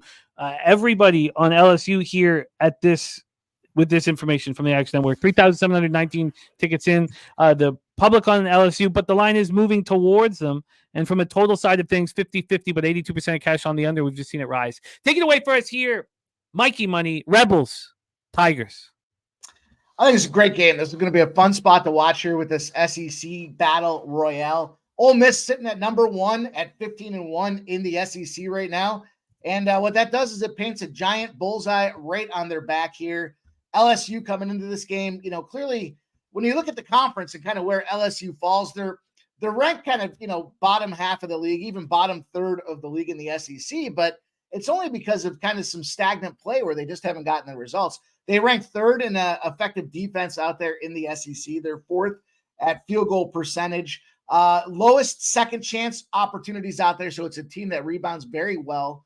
And I think all that translates to this game when you look at it and you come down to it. Yeah, Ole Miss whooped up on, put up 103 points on Florida. That's clearly a big eye popper for me. But you know what? You look back at it, their first road game spots out there with what they've been doing on this season. They lose. They let Tennessee put up a 90 spot on them, losing 90-64 in that first true SEC road game out there. And that's kind of the story that we see in a lot of these conference games is how do these teams take it to the road? Now, you want to go back and you want to look at the other road games they had. Okay, Ole Miss takes down Temple. All right. I mean, I don't think highly of Temple at all in any sport. Then you look at the UCF team, and they got a big road win against UCF, but UCF's probably the worst team in the Big 12. So does that dismiss it a little bit to some extent? I think it does. The big number I looked at here, team starts out 13-0. Clearly great run out of those guys. You look at some of the teams they beat. All right, let's start to put some asterisks on it. You got an Alabama State team. You got Eastern Washington. Detroit is the absolute worst team in college basketball. Jimmy, you and I know that. We've taken our Detroit Mercy medicine, and it hasn't gone our way. They just get beat down and bludgeoned there. Sam Houston, I mentioned Temple, NC State. Okay, Memphis, we'll give them a little credit for that one. But Mount St. Mary's, again, UCF, Cal, Troy, they're just not playing a schedule that warrants them to be considered as highly touted as they are. And I think that's why the public's all over this LSU side of things here. When you look back at it, look at this most recent performance. They take down Vanderbilt, but they shot 40.7% from the field. So they're below 70 points in 2 of their last 3 games as well. And a tough scoring spot out there. Meanwhile, LSU kind of sitting in that bottom third. We talked about their defensive efficiency and being able to go out there and shut teams down. They hit 68 or more points in 7 straight games. Plenty of points to hang in there with an LSU team. You look at kind of how they finished this last spot. They started out really flat against Auburn, 51-34 in the first half of that game. But they came back and they won that second half, as you mentioned, 44-42. Now, granted, they still lost the game, but the big thing that I kind of looked at there was Jordan Wright comes up with 7 rebounds. That's been a deficiency for LSU. So you got a leading scorer coming out there. He puts up 18 points, but he's stepping up in the rebound category, not giving up. And then you got a bench player in Trey Hannibal who comes out there, puts up 18 points from the bench. So, you're starting to see these teams got a little fight, and they kind of flipped the switch, in my opinion, with this thing. Last but not least, I look at the Vegas knows philosophy here. It's a little trend labeled Vegas knows. When you're an unranked favorite, you're not on extended rest. So as long as you don't have 5 days or more rest. Unranked favorite, 180 and 113 against the spread. The average line that they're pulling out there is a -3. And so this thing here has a margin of victory of almost 2 points as well. The fact that it's moved from 2 this morning when I sent it to you to 3, fine with me. That trend is 9-3 this season. One of the things I started to look at more now is that we've got more data behind it. We've got conference play now into a couple of weeks of the season. I'm going to start to layer in some of those. How have these trends done this particular season? This one's 9-3 this season. It's certainly been something that's been of merit out there. I think it's the right team favorite in this case. Kind of suspicious that you got a highly ranked team at 13-1 that's getting points on the road. And the one thing Ole Miss does have going for it, they beat up their last 16 unranked opponents. So I will be fair and kind of share that with the other side of this thing. But I think the right team's got this one here. I think LSU -3, great spot to be involved with here. And, this conference play is just getting started. So I think we're seeing Ole Miss has petered out. And I think we have the opportunity for LSU to kind of catch these boys sleeping on their home court. You are locked in. LSU -3 at -110. That is available market wide right now. Let's move on to the next spot on the board for our Mikey Money, 7 p.m. Eastern. North Texas, Mean Green, 10-5, 3-0 in the American. At the East Carolina Pirates, 9-8, 2-2 in the American. We're in Greenville, North Carolina for this one. We've heard from Kent Davies. Kent Davies said, interesting line movement in North Texas at East Carolina. Says, I think it means that both Mean Green starting guards are out, said our Kent Davies. Let's talk about the situation here. North Texas coming off smash and grabbing Temple, the aforementioned Temple Owls that Mikey was just speaking of. And Temple looked horrific, 30.8% from the field, 22.2% from three. North Texas shot well. We're up 10 at the break, dominated by 18 as 10.5-point favorites. That was on Saturday. The East Carolina Pirates, Nicholas and Timothy Earls, East Carolina Pirates, had their 2-game winning streak snapped in a 75-64 loss at home to SMU on Saturday. East Carolina shot 11.8% from three and 37.1% from the field to excite their home fans as 4.5-point dogs there. So an ugly performance there. Let's take a look at the line history. We are sitting here with North Texas as 3-point favorites over at BetOnline. 3-point favorites. This opened up as 4.5-point favorites. It took about 6.5 hours for it to drop to 3.5, but then it got back up to 4, then 3.5 and 3. So we have a move towards East Carolina, a 1.5 move towards them. And from a total side of things, we are sitting here with a very low 124. This opened up at 126 and has dropped down to 124. The move to the under didn't happen until this morning. This was just at 126 until 9:45 this morning Eastern time. Then cash flow wise here for this one, God, I thought I had set up, my bad. For this East Carolina spot, we have no information on the total, just 1,044 tickets in. But on the spread, 64% of the tickets and 65% of the cash on North Texas, and yet the line is moving away from them. Take it away for us here, Mikey. Mean Green Pirates in Greenville. Yeah, 3 things that I don't like about what North Texas does in the way they play basketball. They're slow. Who wants to go out there and watch a slow-paced game? Nobody. Not even when Virginia was out there winning national championships, holding teams to 35 points a game. Did anybody want to watch those games? It's just boring basketball. Secondarily, they're not good with free throws. I look at these teams that how do they do when they do generate fouls and what do they do with their free throws? They just don't get a lot of them. They're not aggressive enough to go out there and get an elbow in the face. You're not going to catch a stray elbow if you're sitting 3 feet behind a guy, letting him kind of dribble the timeout because you want to run the clock. So kind of strike 2 against this team. And then lastly, they're 20% possessions and turnovers on the offensive side of things. So 1 out of every 5 times they take a trip down the court, the other team's getting their hands on the ball and stealing it from them. That's a recipe for disaster. They are tied for 35th in college basketball and defensive efficiency. I got that. But, in this case here, I think it's a suspect offense. You also got a team in the AAC in this conference. The home field, the home court does hold a decided advantage. It's a 15-9 advantage against the spread. Here's the thing about that, though. The margin is where we're going to swallow this thing up here. And it's going to be a double dipper for me because the average line these teams are facing when they're home conference favorites is a -4. They're winning those games by 4 points. So that collectively gives me an 8, if you will, when it comes down to the number based on where we were sitting with this game early on. The fact that they were +4.5s, now +3s, they're winning the game outright by 4. Sandwich those together, we're now down to a 7.5. It's a double dipper spot for me. I'm not a fan of the way North Texas plays. I don't think this conference is good for shit anyways. And you got a team that just can't get, they're just not as effective as they could be in any facet of the basketball, with the exception of playing defense. It's kind of one of those anything could happen type of situations. The 3.5 made sense. I'm not sure what the number is now, but let me just see. I can get you the 3.5 at -113. Yeah, because I see -3. I see +3s for -110. So for the couple cents of juice, that's fine because it's all going to average out. I'm going to jump on the money line as well here. This is an outright opportunity for East Carolina to win this game. I see a 140 out there right now at Caesars. Not sure if you see anything better. Well, let's check here. Well, I have Pinnacle up to get you that. It's +133 at Pinnacle. So that's a good sign for East Carolina on the money line. Let's pull up the. Okay, so here we go for East Carolina on the money line. I got +137, and that's it. So if you got a +140, we will go with that. So double up spot here for Monsieur Money, +140 on the money line, and +3.5 at -113 on Nicholas Earls, East Carolina Pirates. We have Nick Earl in the chat.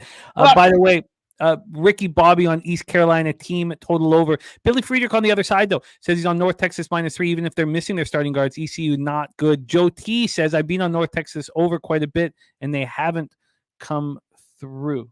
North Texas. I've had the displeasure of watching North Texas in college football and college basketball. Seems like a lot of games this season. It's just not.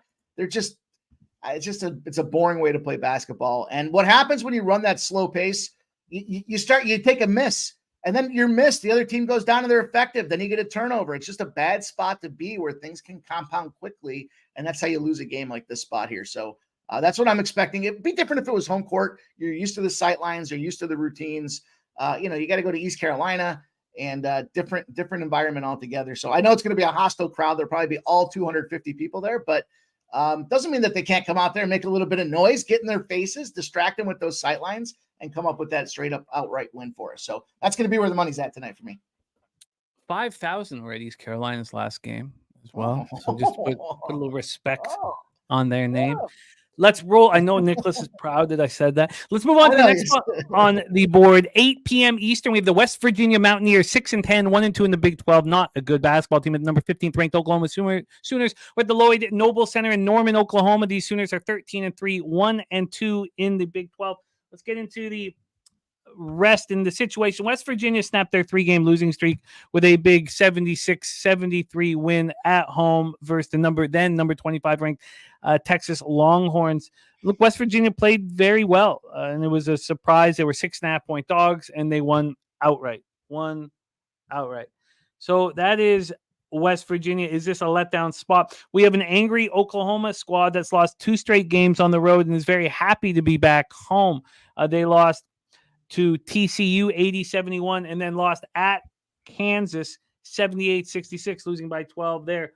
So let's take a look at the line history here for this one. Sorry, I'm still on money line. So let's move over to point spreads. Again, this one pops off at 8 p.m. Eastern. So we have, here we go. We have a 12.5-point spread for Oklahoma, an expected smash and grab. They opened up at 13.5, went down to 12. It's sitting at 12.5 right now. So we do have a 1-point move towards these Mountaineers. From a total perspective here, we're sitting at a 144.5. This opened up at 143, so we have a move to the over. A 1.5-point move to the over, and then a 1-point move towards Virginia. When we get into the cash flow for this one, we have 24% of the tickets and 56% of the cash on West Virginia, and we have no information on the total. Take it away for us here, Mikey. West Virginia Mountaineers at the number 15th ranked Oklahoma Sooners. Yeah, Big 12 is wide open in this conference here. And it kind of seems like that every year. Like some teams might get an early lead and start running away with it, but there's just a ton of back and forth out here. You look at Kansas, right? So the last game that Oklahoma plays, they go out there against Kansas. They're on the road at Kansas. You talked about these 2 road games and kind of the poor outcome that they had, but they only lost to Kansas by 1 point at halftime. So, strong effort in a loud place, probably the toughest place to play in college basketball. And they come out there and they hang out there. They're competitive. You look back at it, UCF, who I just shit all over for the Big 12 being the worst team in the conference, does beat Kansas. So you kind of had that worst versus best situation. Then you look at the other side of things, and you got a Texas team that won the Big 12 championship last season. West Virginia barely beats them in this last game that they played as well. So I kind of reference those games and say that, again, anything can happen right now. And I think that's why the start's going to be critical for this Oklahoma team. And I love this first half opportunity. Coming off that road environment, getting embarrassed, kind of losing 2 games in a row, big bounce back trigger spot for a team that's won its last 10 games in a row at home. They have a home court advantage as well out there. And then I kind of started looking at the other side of things, and I saw, Josh Ehlert's a first-year coach out there. And, he went from interim to full, and I was like, man, what happened? And I talk about the rabbit hole out there. I forgot that Bobby Huggins likes to have a few cocktails and get behind the wheel. They pulled that guy over into Pittsburgh.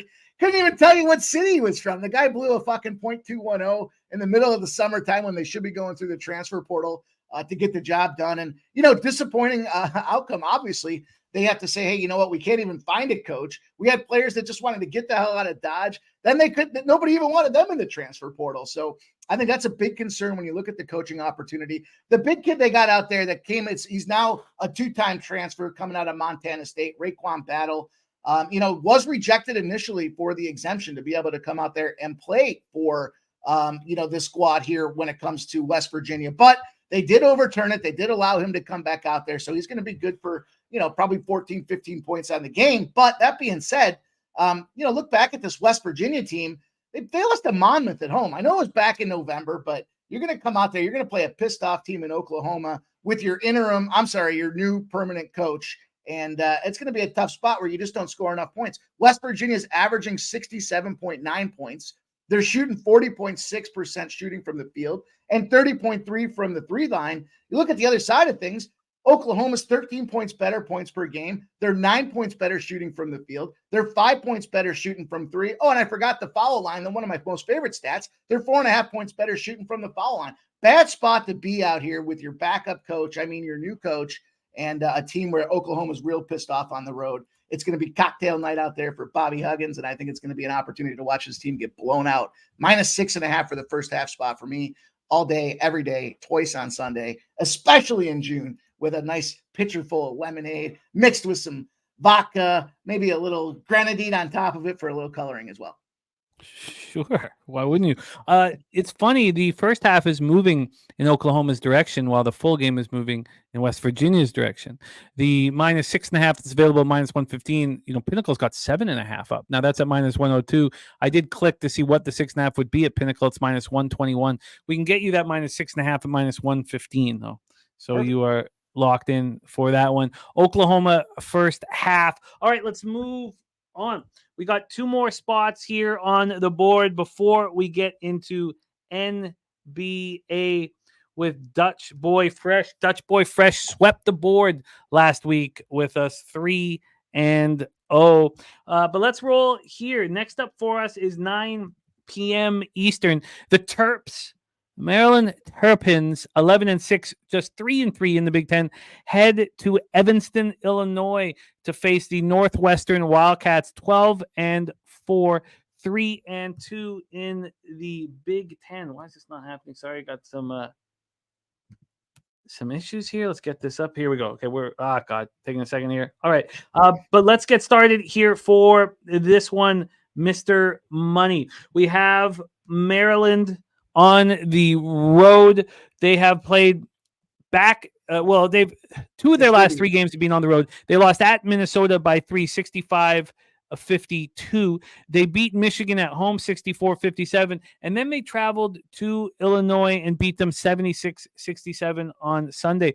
Northwestern last played at Wisconsin on Saturday. Their modest 2-game winning streak snapped in a 71-63 loss.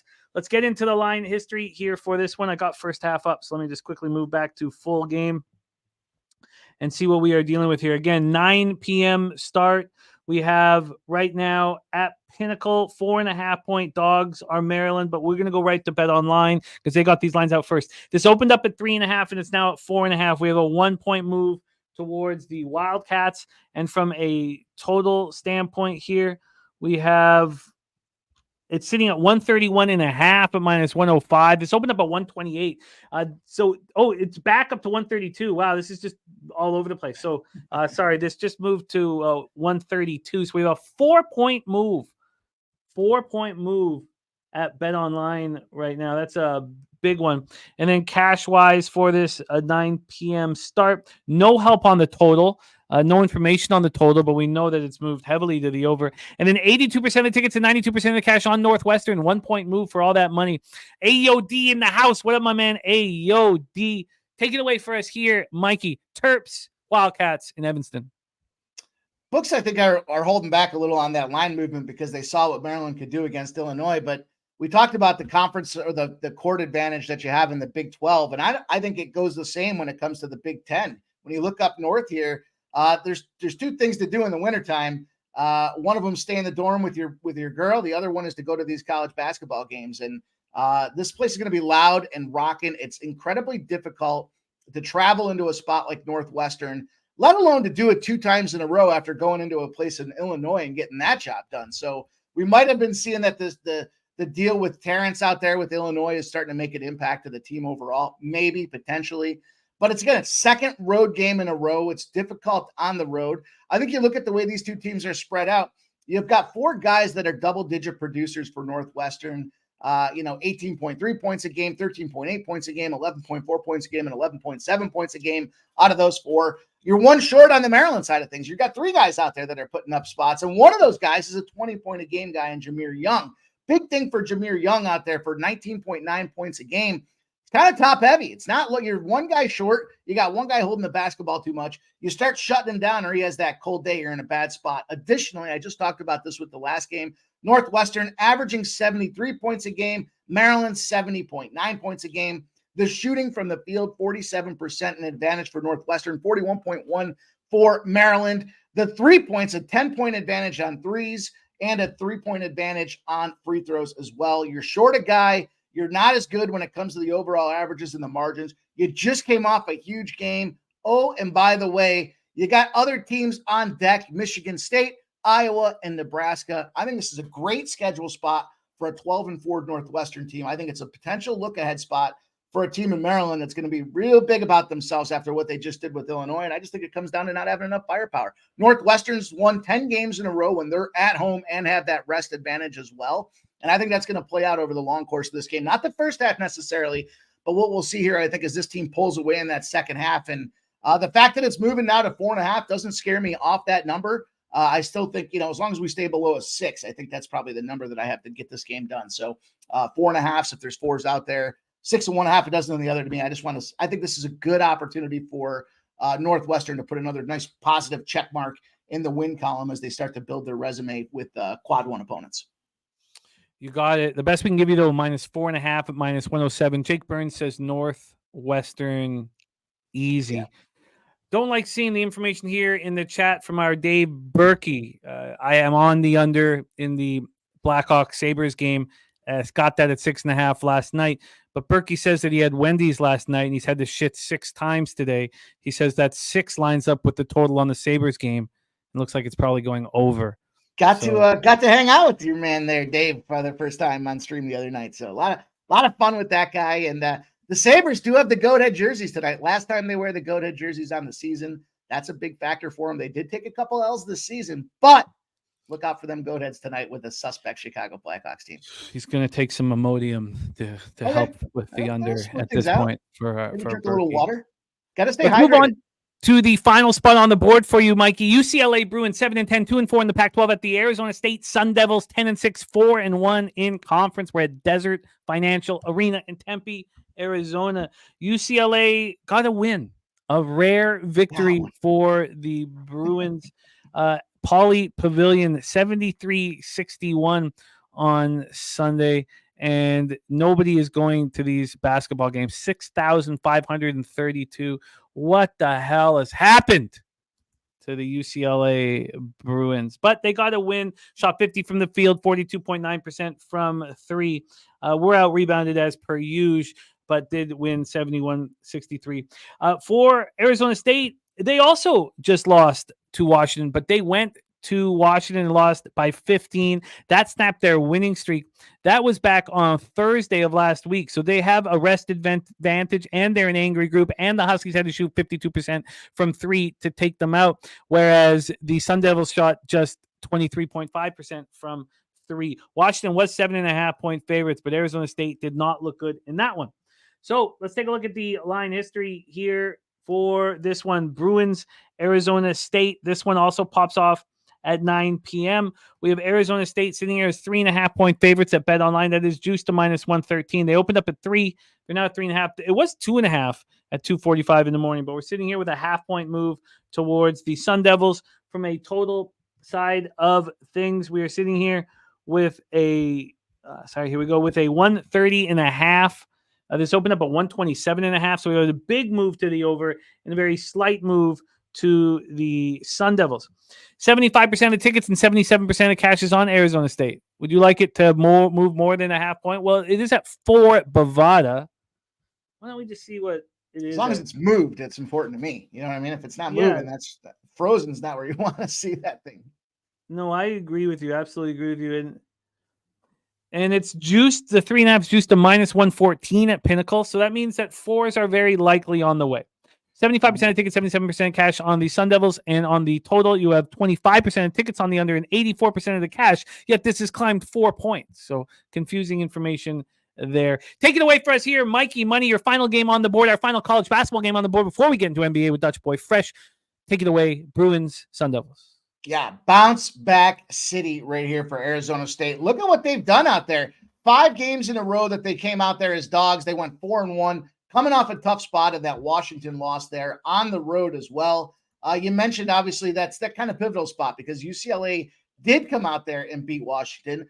Big differentiator was it was at home. Arizona State had quite a few feathers in their cap as far as kind of teams that they clipped along the way. Stanford, after Stanford had taken down, USC, Stanford had that. What was the follow-up win there? Was it Oregon State? I can't recall offhand. They got a California win. They got a Utah win, a big Colorado win with a team that's not too shabby in the Pac-12 as well.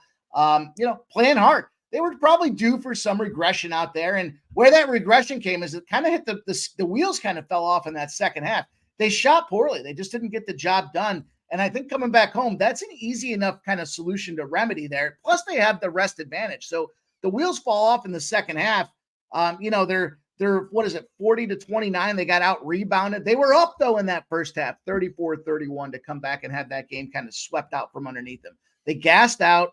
They're a team that scores 71 points a game for the last 4 games. And I think these points are significant enough because you got to think, how do you win games? You score points. Where are the points going to come from? They either come from the field, they come from the charity stripe, or they come from beyond the arc. And in this case here, team that can do all of those things pretty successfully. The challenge that they had in that Washington game from the 3-point range, they went 4-17. That's not going to get the job done. They got out rebounded 40-29. So they weren't getting up low to get the second chance points. And the game got away from them. So I think it's very much a bounce back opportunity in a situation where you've got a UCLA team. Okay, we'll give them that Washington win. That was a bad loss for Washington, but it was a super win for UCLA. And they probably felt really great about themselves after that. But it's a team that scores less than 60 points in 4 straight games before that. So not scoring and getting the job done. You look back at it, home or neutral court favorites in the Pac-12 are 28-2-1 against the spread. If it's a conference revenge opportunity out there, good opportunity for me to see this bounce back spot for these Arizona State Sun Devils. I think they come out there, they probably bludgeon these guys by a double digit, maybe a 12-point victory out there. But at 3.5 for me, if it's going to move on its way to 4, grab that 3.5 now, grab the 4. As long as it stays below, again, a 6, I think you're in good shape. But I do expect this one to be a comfortable victory at home, returning, again, the better team in the conference. This UCLA team's in a full rebuild. You got to remember, they just lost guys like Jaime Jaquez last year, right? I'm sure I butchered his name up, but going to the NBA, a couple of returning, experienced guys, but they were bench players that are coming back in this team. So they just don't have enough, I think, when push comes to shove to have the depth to win this game over the long stretch. And I think it's an excellent bounce back spot for Arizona State. I hate that I have all these favorites today, but I just think you got to look at the opportunities and you got to take them where you can.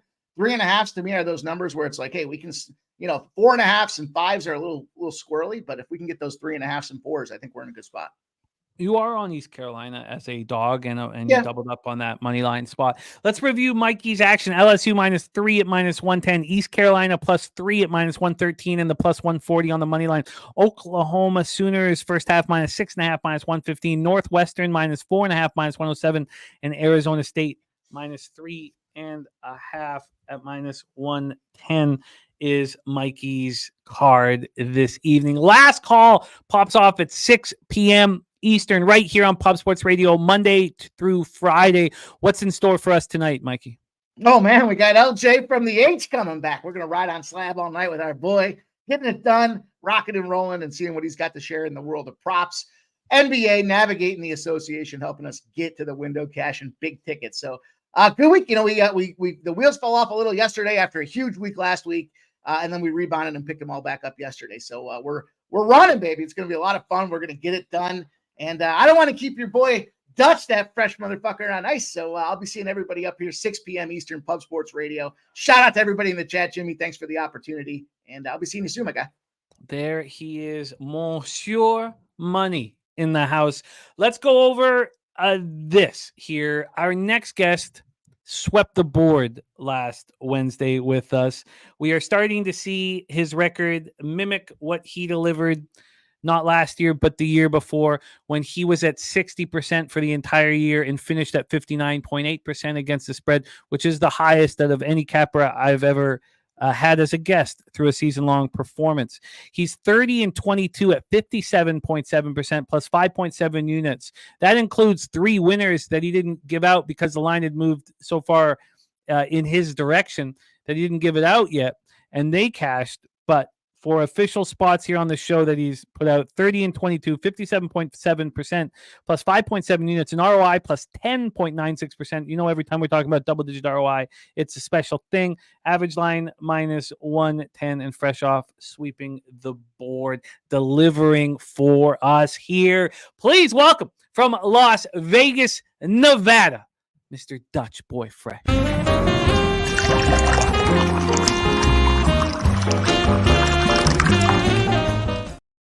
Dutchie, what's good, man? How are you? Jimmy the motherfucking bag. The NBA is a hell of a drug. And you're looking at the plug. Yeah, man. Good to be back with you, Jim. How we doing, my friend? We are doing great. I'm very excited. We have a very small NHL card. I only have one bet. There's a couple spots that I think I'm going to roll with in college basketball from our breakdowns that we just went over. But this is where my night is. This is where all my action is going to be. So I'm pumped up. I'm ready to rock, and I am excited. So we've also heard from Vipe. Vipe has given us his NBA action. We're going to go over all of that. Chosen one here on the Knicks first half minus 3.5.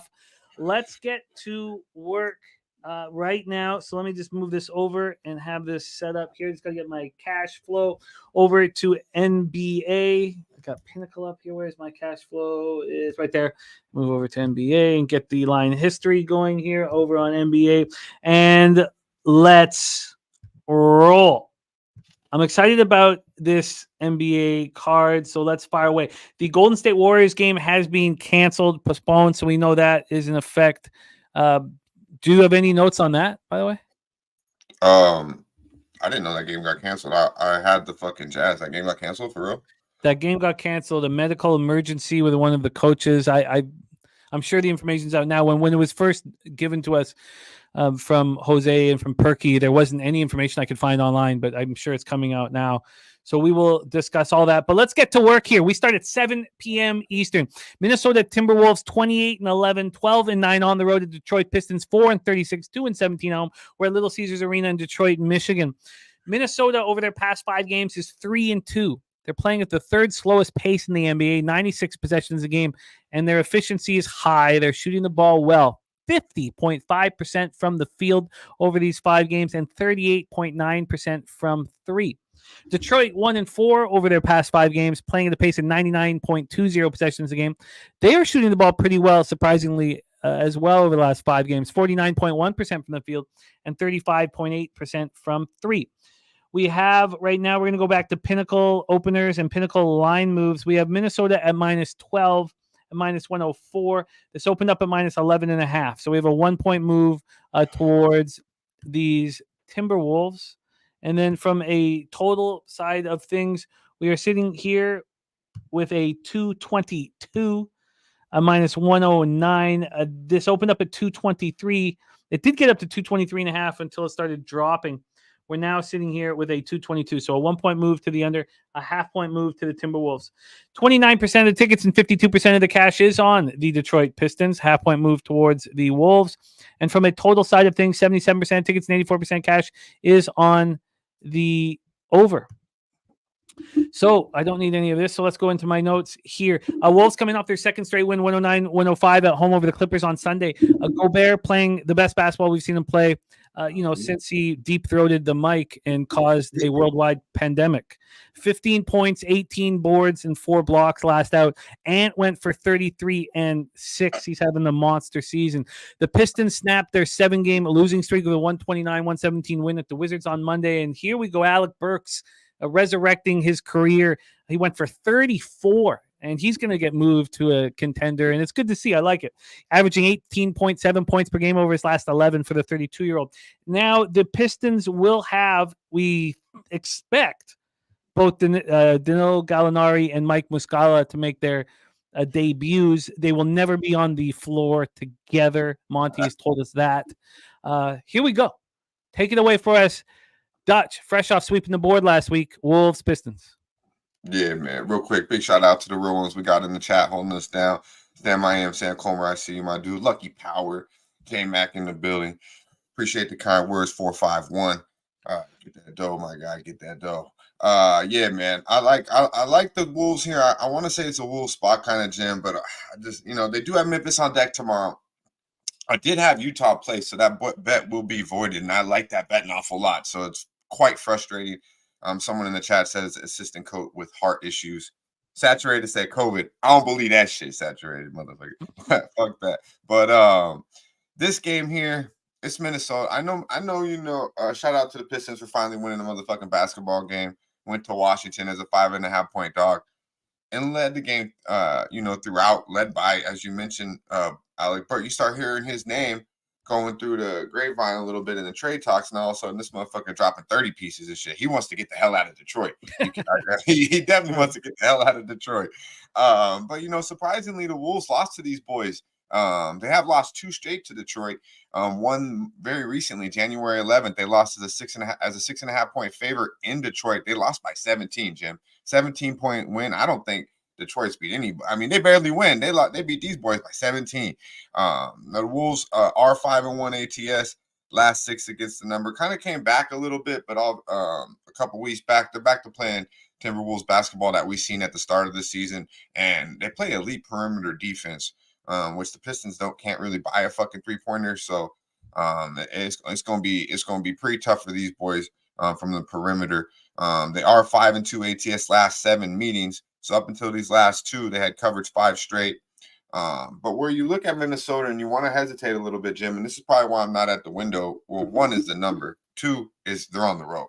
All right. Minnesota is not the same basketball team on the road. They're 2-4 straight up last 6 on the road. But then you look on the other side of it, and this might be the one place that you could call home that ain't your house.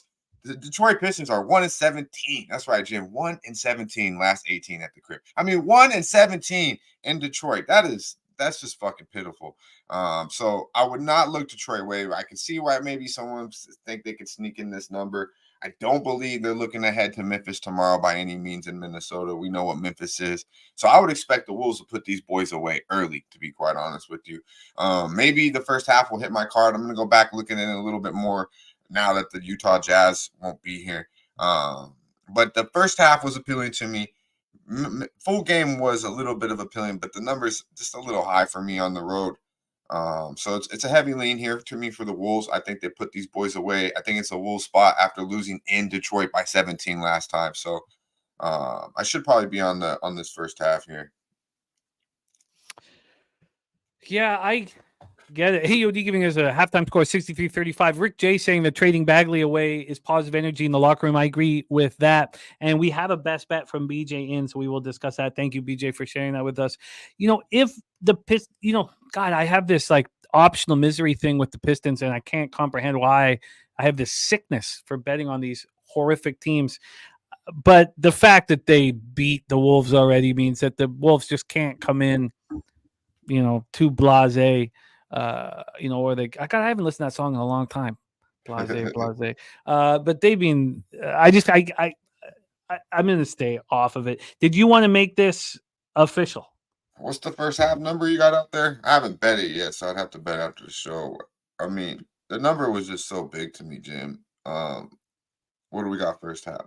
I'm going to pull it up right here. I'm just copying and pasting here a BJ's spot because it is for our next game. And very quickly, shout out to Sammy Culmer, fresh off an 11-0 board sweepage in the Aussie Open yesterday. 11-0, gifting a Pub Sports Radio membership. Steve G grabbing it. And shout out to Billy Friedrich, upgraded his membership to PSR Gold. This is our first day of PSR Gold. So every time Dutch Boy Fresh joins us, we're closed the show. And if it's cool with you, Dutch, we'd love it if you do the Wheel of Glory. Send it up for us because a $50 winner for the Wheel of Glory. There it is right now. If you are every Wednesday, Dutch Boy Fresh will get that wheel spinning for us to see who a $50 winner is, paid out by Jeff Slaughter every single Wednesday here on Pub Sports Radio. Hey, man, we're not only giving you motherfucking winners in the association, we're giving you a 50-piece too on top of it. 50-piece every Wednesday. Jim. That's a beautiful thing. Shout out to Jeff Slaughter, and shout out to y'all for picking Wednesday, because damn it, I like to give y'all motherfucking a 50-piece. I like it. The best, it's 7s across the board, except for at my bookie. Yeah, I'm hanging 6.5. I'm good.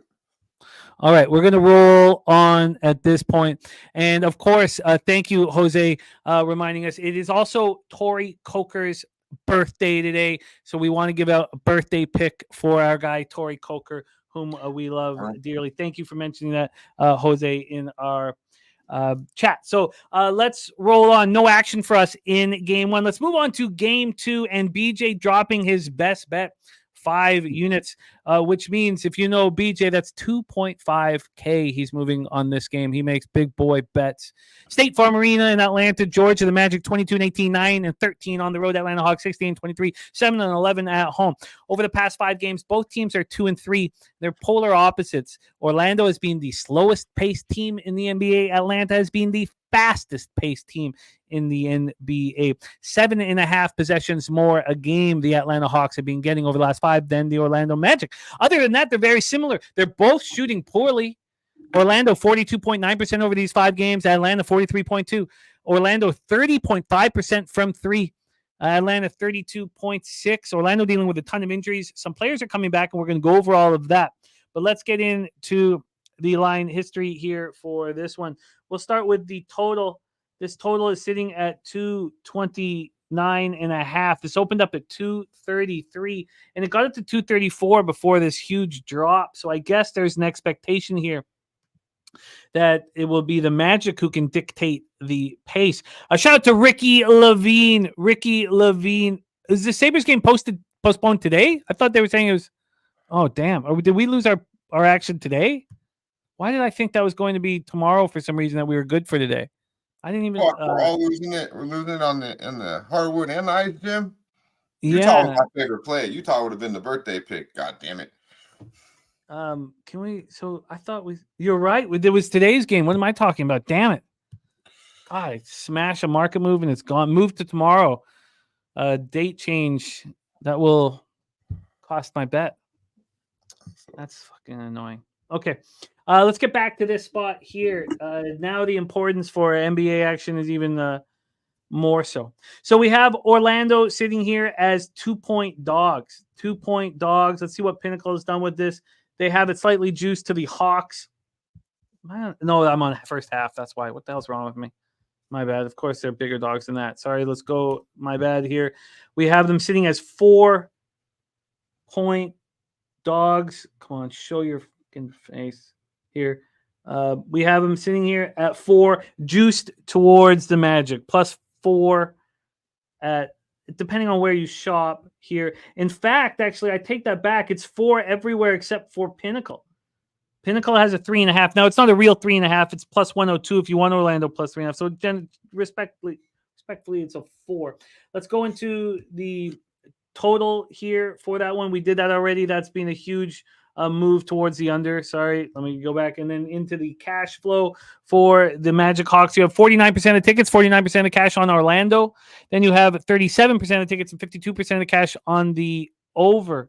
So let's just set this up a little bit. Orlando snapped their 3-game losing streak with a 98-94 win at the Knicks on Monday. Knicks team without Jalen Brunson. So this is the final game of a 5-game road trip. Orlando has lost 6 of its past 9 games. They're starting to get players back from the injured list. Wendell Carter Jr. returned Monday after missing 5 games with right knee tendonitis. He put up 17 off the bench. Also, Markelle Fultz, who was also dealing with left knee tendonitis, is back. Slow Mo Joe is back as well, and as is Jonathan Isaac. So it's Franz Wagner and Gary Harris that remain out. So they're getting healthier again.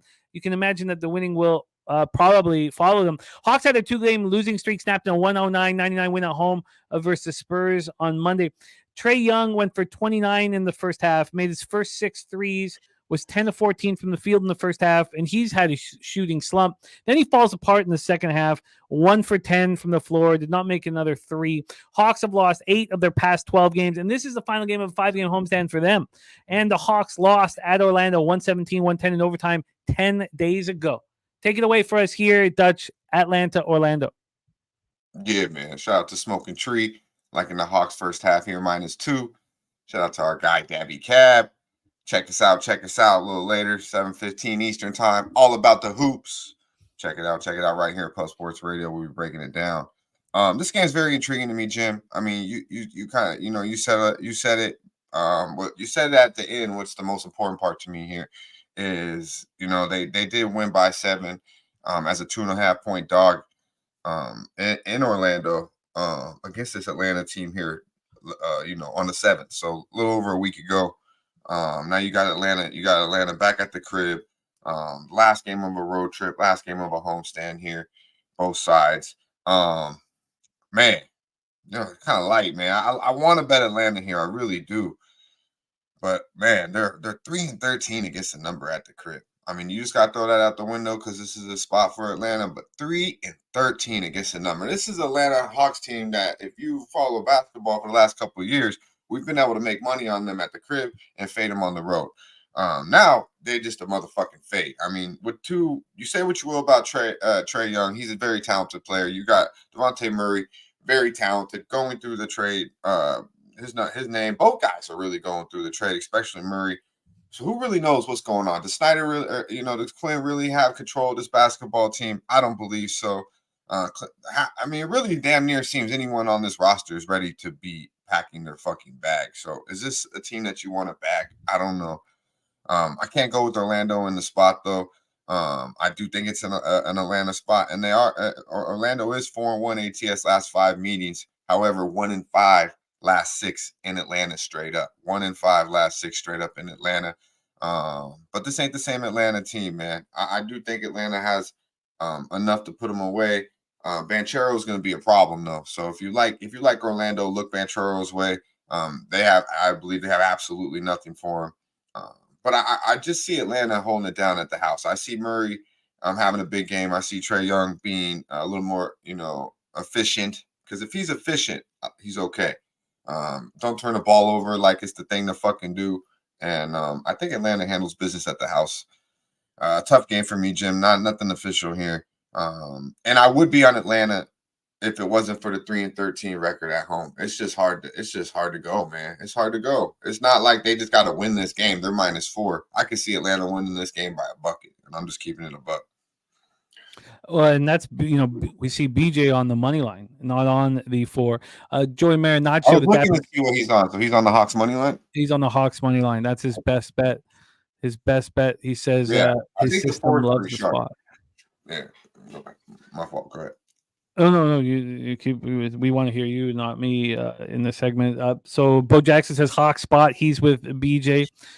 Billy Friedrich says Magic covered this spread the first 2 meetings. They do it again tonight.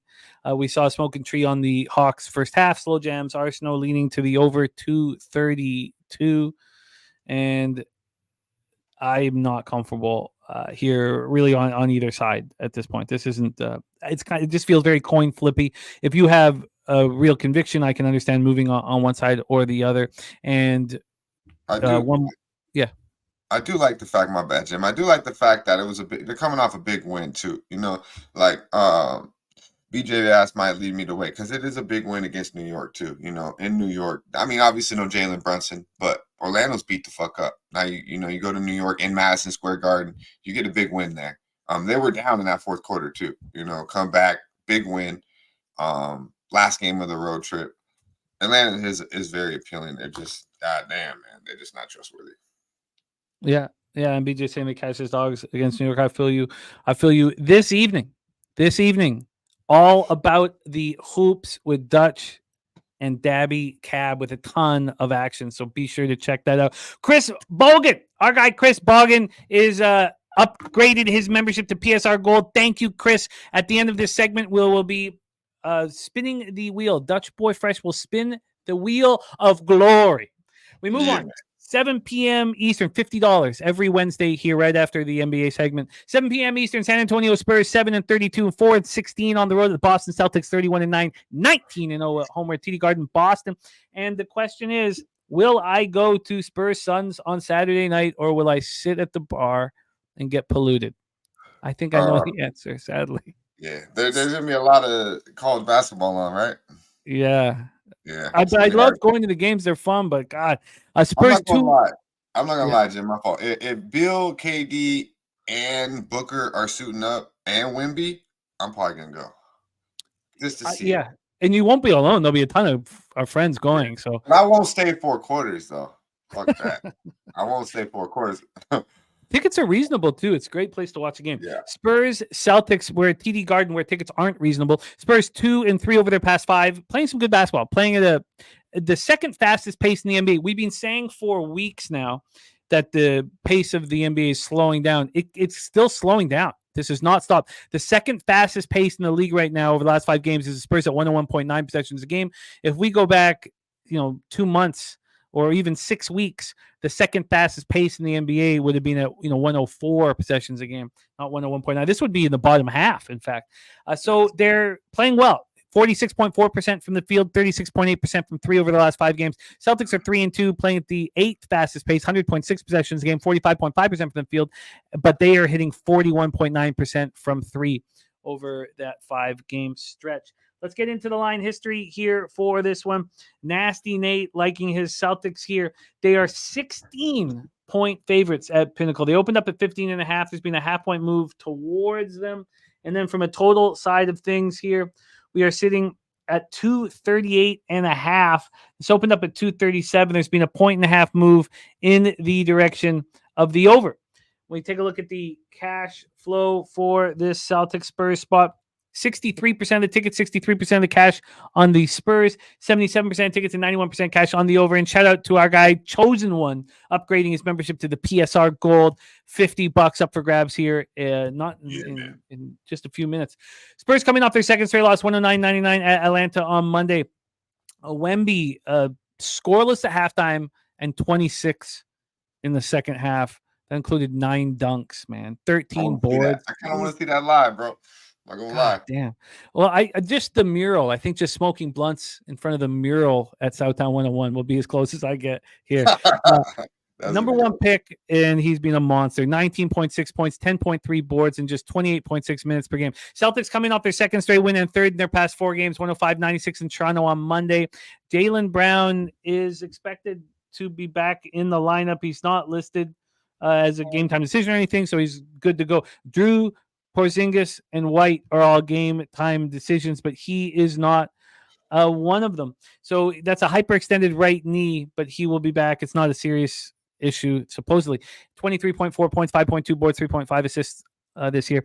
Tatum 19 and 14. Drew went for 22. 8 came in the 4th. Derek White went for 22.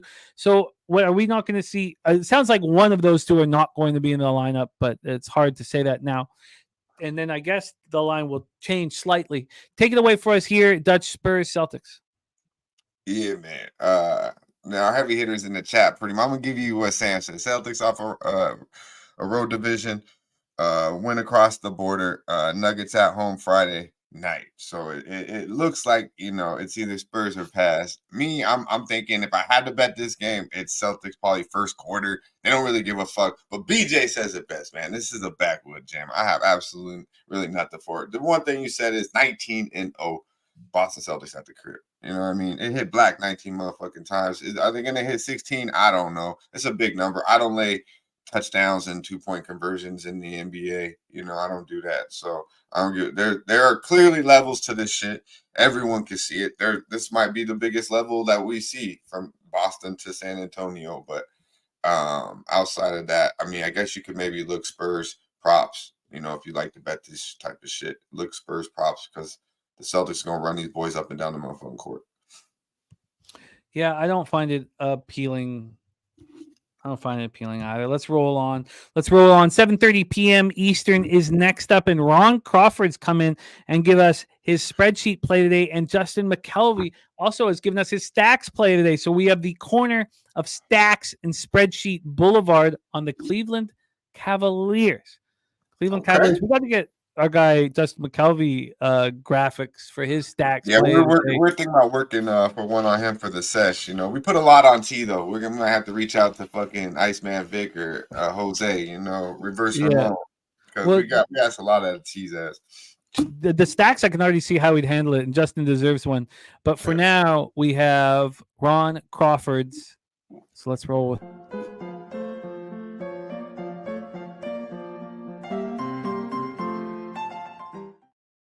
All right, let's roll into the line history and the market movement here for this one. The Bucks open up at -3.5. They're now -4 at Pinnacle. That is juiced towards the Bucks right now. So a half-point move towards them. From a total perspective here, we are sitting with a 236.5 juice to the over. But this opened up at 237.5, and it's been dropping a little bit. From a cash flow standpoint here with this Bucks Cavs game, 51% of the tickets and 61% of the cash on the Cavs. The line's not really moving towards them, but it's only moved slightly towards the Bucks. Then 68% of tickets and 77% cash on the under. Bucks 28-12, 9-8 on the road. These Cavs 23-15, 14-8 at home. We're at Rocket Mortgage Fieldhouse, Cleveland, Ohio. Milwaukee playing at the pace 99.92 possessions a game. They're 3-2 over their past 5. And Cleveland's won 5 straight, playing at a pace 98.3 possessions a game. That's good for 18th fastest in the NBA.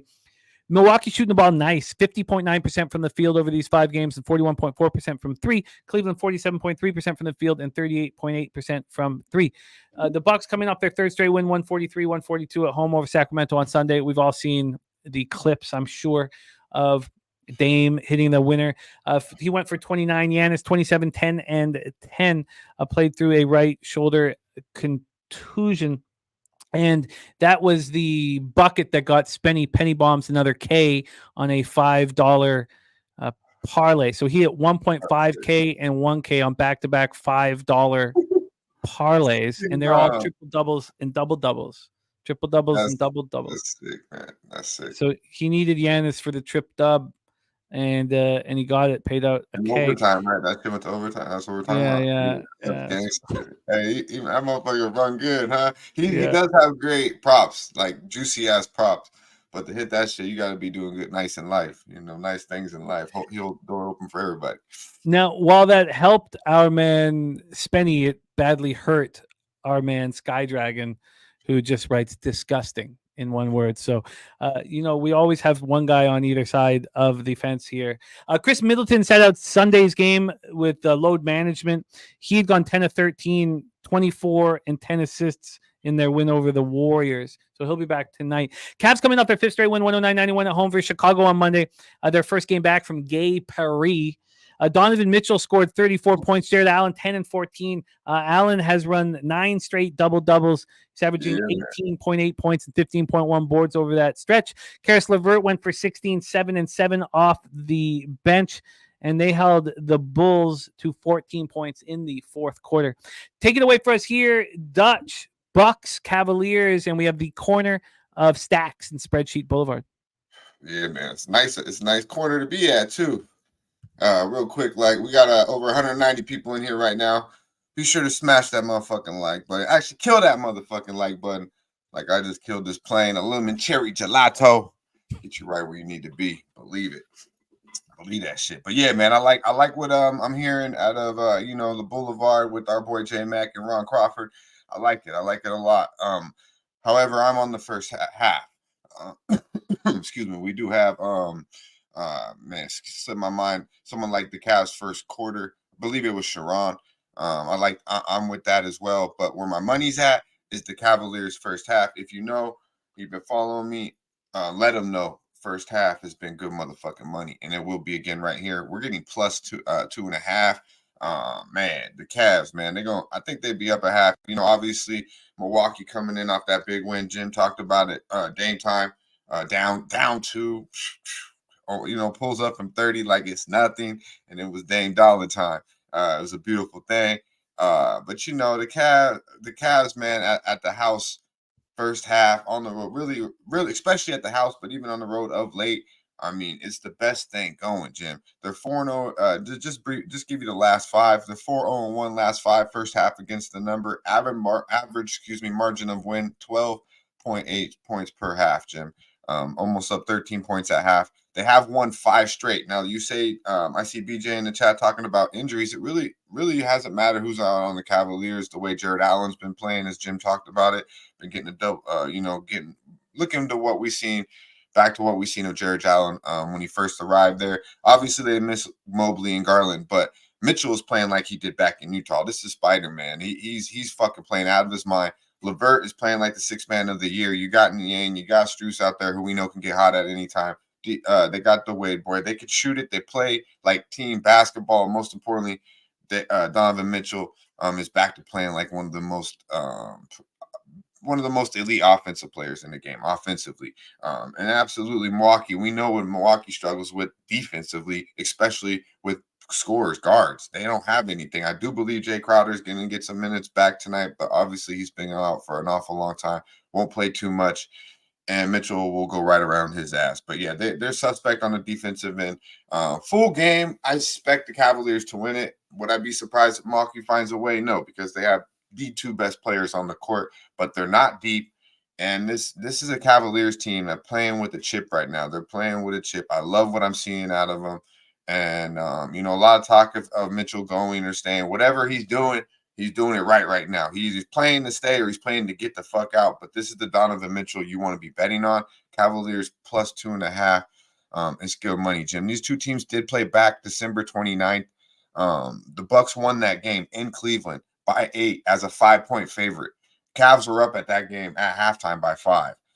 In the last 3 meetings, they're 2-1 straight up last 3 meetings, but with an average margin at half of 9 points per game in those. So they play well against Milwaukee early. They just seem to give it away late. So it's kind of the opposite of what we think with Milwaukee. Usually we like Milwaukee first half, especially at the house.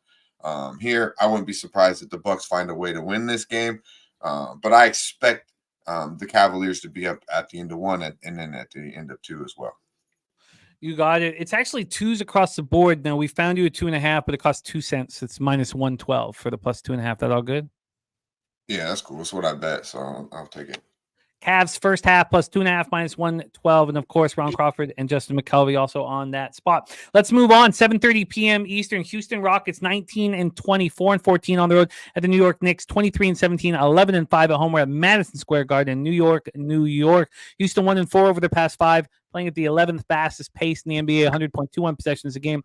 They're shooting horrific from 3. Over their past 5 games, 27.7% from 3. Is Madison Square Garden a place where you turn that around? I don't know if that is.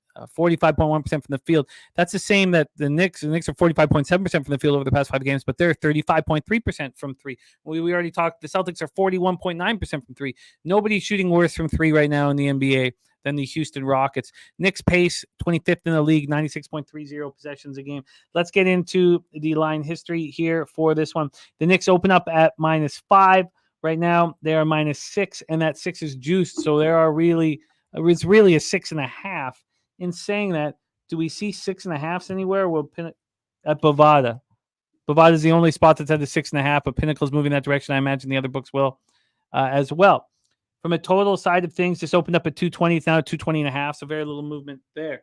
We get into the cash flow for this Knicks spot. This is going to be a fun game. We have 88% of the tickets and 98% of the cash on the New York Knicks. 25% of the tickets, 62% cash on the under. Rockets coming off their second straight loss, 124-115 at the Sixers on Monday. It all depends on how you look at these trips, these road trips. This is the final game of a 6-game road trip. So they've won 1 game on this road trip by 2 points at Detroit. Do they just want to go home? Or can Udoka get all of their energy into this final spot on this trip at Madison Square Garden? It's hard to look past Madison Square Garden. I mean, this is the Mecca, but it really depends on how you sort of see the psychology behind this road trip. Dylan Brooks is being back for 2 games. He missed 9 straight with the right oblique strain. He scored 30 combined in these 2 games. And Udoka just lost it on Jalen Green and Sengun and Smith Jr. and Van Fleet last game. Called that timeout, a minute into the game and just reamed them all out.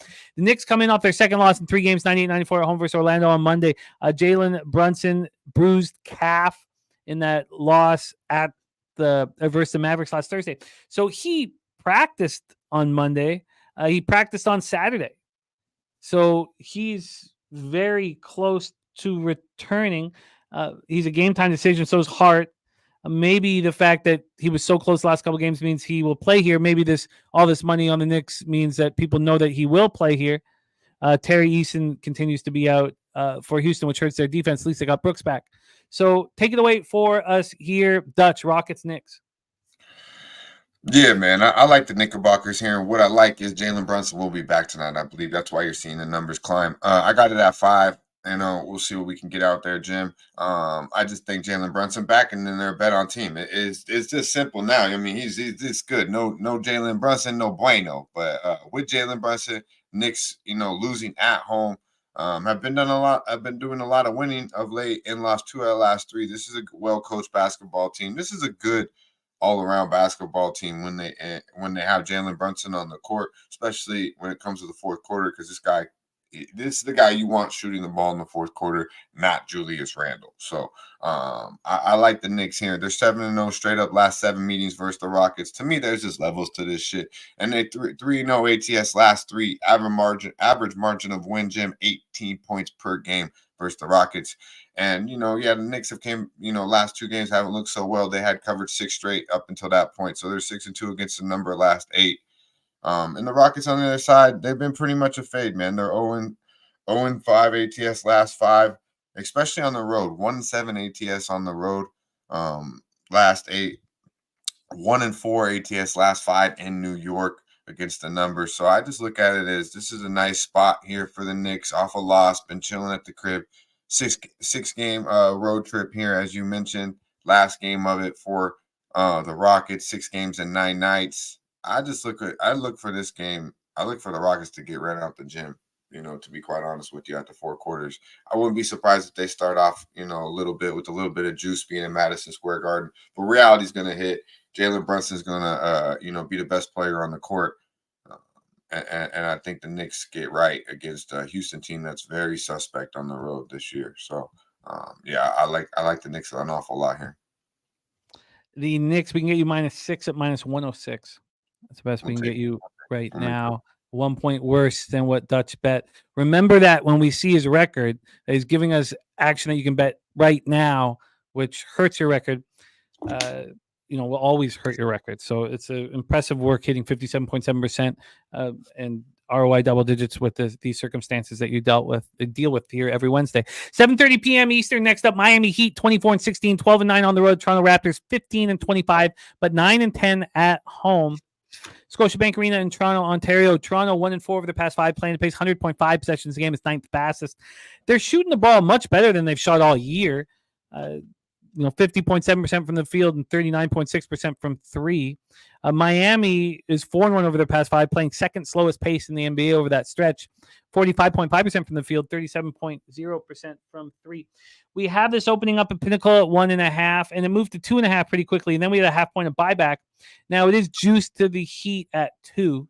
The Heat are 2-point favorites right now.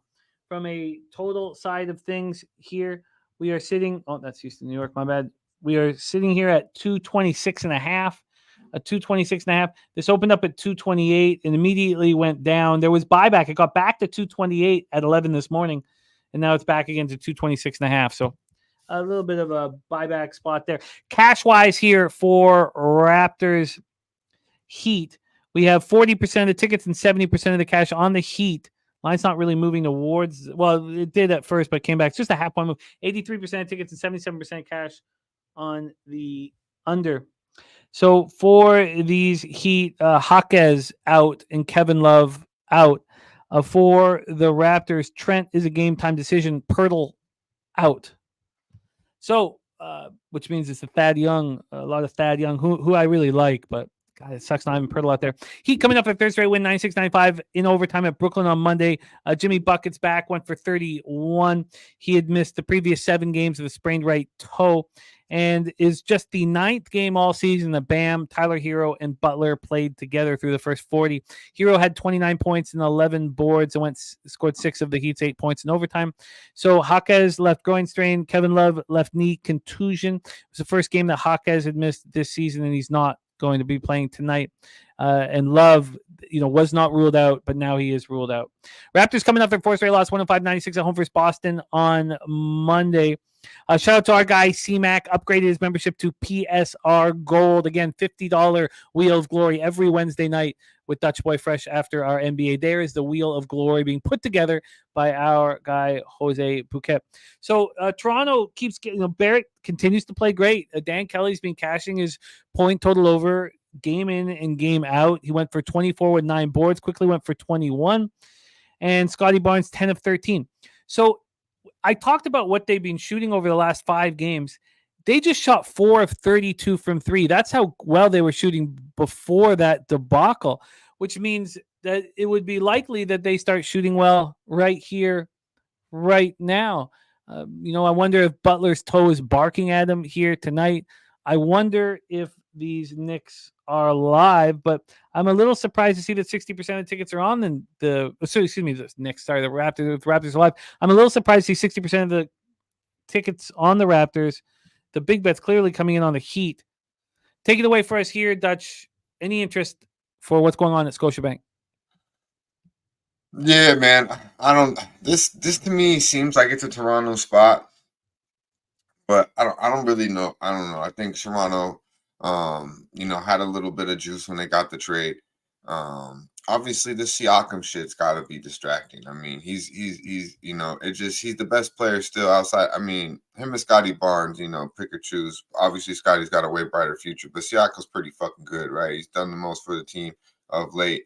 I would just think this has to have an effect somehow, some way. Now, someone in the chat says he gonna just juice his trade value tonight. That's very possible, but especially against the Heat team, outside, when Jimmy wants to play defense, he can, and they do play solid defense, team defense, but that Siakam's not really a good matchup for him. I do, I kind of think the Heat, man. I can't go to the window with this game. The Heat won in Toronto December 6th as a 2.5-point dog.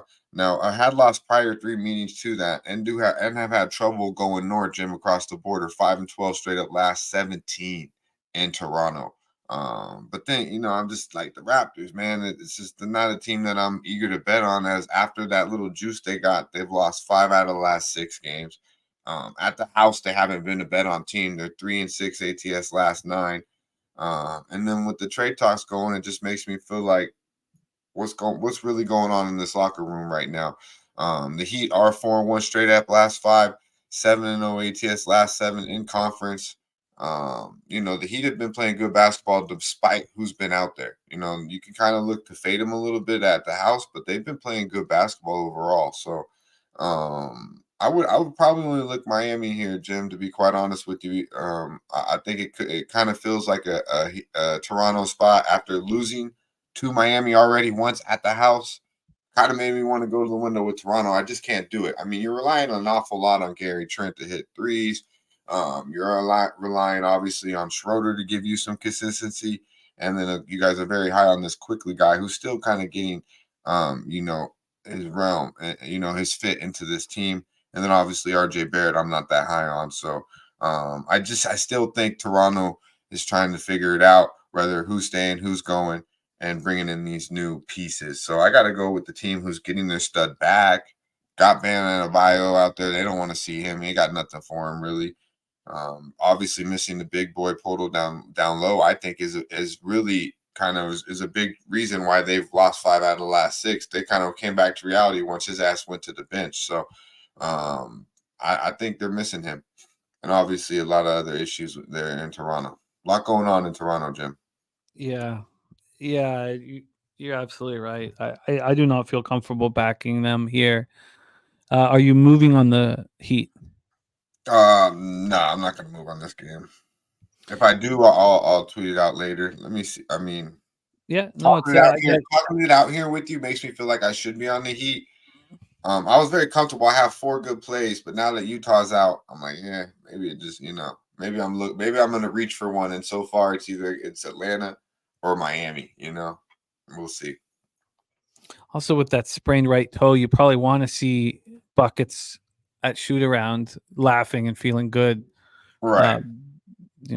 Andrew G saying Heat or nothing. Chip Plylar says seems like a Raptor spot, but can't bet it. Sean on Miami first quarter, Toronto full game. Von Polo on the Raps +2, and the Trill OG play of the day. Heat first quarter -0.5, 7-3 against spread last 10, and the full game -1.5. Heat 5-0 against spread on the road on Wednesdays. LJ from H-Town on these Miami Heat. Okay. Wow. Okay, LJ. This card's not opening up for me the way I was hoping that it would. I feel very hesitant here. Let's see if we can get some action here. 8 p.m. Eastern, Charlotte Hornets 8-29, 4-16 on the road. The New Orleans Pelicans 24-17, 12-8 at home at Smoothie King Center, New Orleans, Louisiana. You moved on the Pelicanos, I believe, first half last week as one of your cashers sweeping the board. Charlotte 0-for-5, of course. They've lost. Well, they've only lost 5 straight, but feels like they've lost more because they've lost 16 of their last 17 basketball games. Playing at the 27th fastest pace in the league, 96.2 possessions a game. They're not. Their field goal percentage over the last 5 games worst in the NBA, 38.8%, 33.3 from 3, and the exact opposite for these Pelicanos. They're hitting 53.2% from the field. I mean, it's almost 14.4% better than what the Hornets are doing, and 43.5% from 3. That's 10.2% better than how the Hornets are shooting. I mean, it's just you get why MJ took off, man. I get it here. We have Miller, a game time decision, Hayward out, and the Pelicans are a healthy squad. Let's get into the line history here for this one. On the spread, the Pelicans are sitting at -12. That's where they opened. There's actually been a 4-cent move to the Hornets from the opener. We did see it get to 12.5 for a little bit, but it's come back. From a total scenario, we're sitting here with a 229.5, excuse me. This opened up a 30.5 point move to the under. So not much movement and not too much information to gather from it all. But 32% of the tickets and 87% of the cash is on Charlotte. 68% of the tickets are on the Pelicans, but just 13% of the cash, meaning that big bets have come in on these Hornets. I remember one day after a show with you, you were trying to get me to not bet the Hornets. This was last year, and I remember it so well. You're trying to get me in, and I was sitting and I was getting food, and I'm in line. And I'm like, oh, I got to do it. I got to bet the Hornets. And they lose by 25 or 30, and I'm just like, what? Why do I do this to myself? You tried to get me off this shit basketball team, and I still bet it. The market here is telling me that they're live here. They scored 31 first half points in their loss at Miami on Sunday. Pelicans coming off their second loss in 3 games. They're obviously an angry group here. Take it away. Hornets, Pelicans. Yeah, man. Jim, I feel like the Pelicans off a loss. This is a spot that, you kind of could look at them at, but this is also their first game back off of, a 5-game road trip. Only 1 day break. You got Phoenix on deck here, not tomorrow, but, a Friday night. And obviously you got these Hornets coming into town who's had 2 days rest, a young gritty, a young team that's got a couple gritty players in Rozier and a couple other guys. So I can see where people would want to be on, the Hornets here, or just, certain people to take these points here think they're live. But at the end of the day, there's levels to this shit. And it's got to be the Pelicanos or nothing here. Losing, to Dallas without Luka. I think they kind of had that in the writing on the wall. They have beat them, the night before. So it was one of those matchups, one of those where you can kind of cap it. Very good edge. And shout out to the pimp, Mikey Money. Gave out Dallas there, plus 4.5 at in that second round against the Pelicanos, and they won outright. So, you'd expect the Pelicanos to come out and do what they do, and that's cover first half basketball. Realistically, they're the best, most profitable team in the NBA in the first half. The only reason I'm not on it is because it's a little high, Jim. That's just it for me. It's just a little high. I could see the Hornets being a little gritty early. But if I had to bet this basketball game, it's Pelicanos first half. You don't got to overthink it. It's just I think it'll be a better spot for me Friday against Phoenix. Obviously, Phoenix cost me a little money last night, exerting that huge comeback down 22 with 8 minutes to go. I had a -4. Still don't understand how I lose that basketball game, Jim. When it makes sense, you're like, okay, I was on the wrong side. Okay, I understand why I lost. That game was just simply they just didn't show up until the fourth quarter. They decided to play got off track there, but very frustrating. Well, it's too bad that that game wasn't a part of your live bet stream, because I'm sure you guys would have made disgusting amounts of money Yeah, making absolutely. them live. So Absolutely. tonight, Absolutely. And tonight then is shout out to LJ. He's like in the Pelicanos first half smash spot. He'll be live with us tonight. Check him out. Check him out. I like the Pelicanos, man. I do. Maybe I shouldn't be scared of it. What is it? 6 out there? first half. Yeah. Yeah, let's grab to see I what we're only doing. bet the Pelicanos first half. I don't bet them full game. These motherfuckers will be up 22 and find a way to make it a game in the fourth. I don't know what it is about this basketball team, but first half, especially at the crib, it's good money. My bookie moved it to 7.5. The other books are at 7. Yeah, man. See, that's just a little high for me, Jim. That's a little high for me. You know, I mean, Okay. I like the Pelicans first half, but laying that type of number, I could see him being up by 5 or 6 and you know, just controlling the first half, but still only being up by that much. All right, let's roll on. 8:30 p.m. Eastern. The Dallas Mavericks 24-17, 11-8 on the road at the LA Lakers 20-21, 14-7 at home. Luka's being upgraded to questionable. We're at crypto.com. This is the spot where you would think that the NBA would want him back. Oh yeah.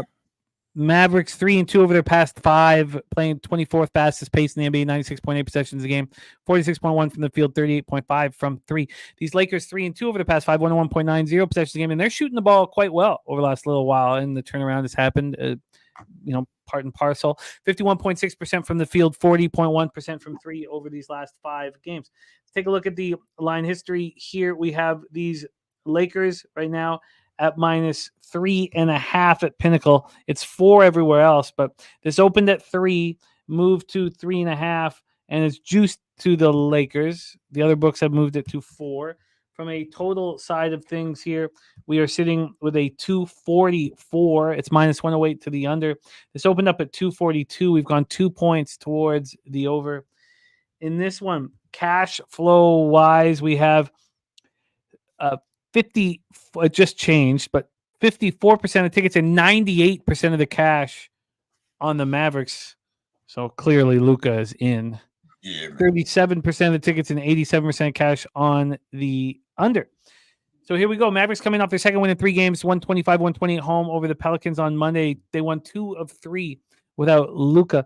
Kyrie averaged 39.7 points in the 3 games without Luka, and he went for 42. And then Tim Hardaway Jr., a flashback game, went for 41. That's the first time Dallas had 2 players with at least 40 in a game. Well, it's only the second time they've done it in the history of their franchise. Lakers coming off snapping their 2-game losing streak in a 112-105 win at home versus Thunder on Monday night. AD 27-15, D'Angelo 14-6, Reeves with 15-7. And the Lakers shot 52.4% from the field. Russell and Reeves are starting now. Reeves is not coming in off the bench. This is an interesting one. This is a big one. Take it away for us here, Dutch. Mavericks, Lakers. Yeah, man. Well, it's all about Luka the motherfucker Don to me. You know that. So he's out there.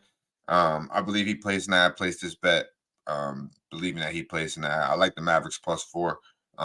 Kyrie, though, we talk an awful lot about Luka. You said about Tim Hardaway Jr., but Kyrie playing Uncle Drew basketball, man. He's dropping 30. He dropped 30 plus in 5 straight basketball games, Jim. And he looking real nice, looking like he wants to be there. And we know Kyrie got the best handles in the game. One of the more prolific guards that we will ever see with the ball in his hands. And you add the way he's playing, bring Luka back. I mean, it's just going to be too much for the LA Lakers. I took the 4. I believe, obviously, the Mavericks find a way to win this basketball game. They've been having their way with the Lakers, man. And I'm not, Austin Reeves and D'Angelo Russell in the starting lineup is better than what they were giving you. But it's still not what I want. It's still not by any means what I want. Austin Reeves is a decent player coming off the bench. If he's in your starting lineup, in my opinion, you're in some trouble.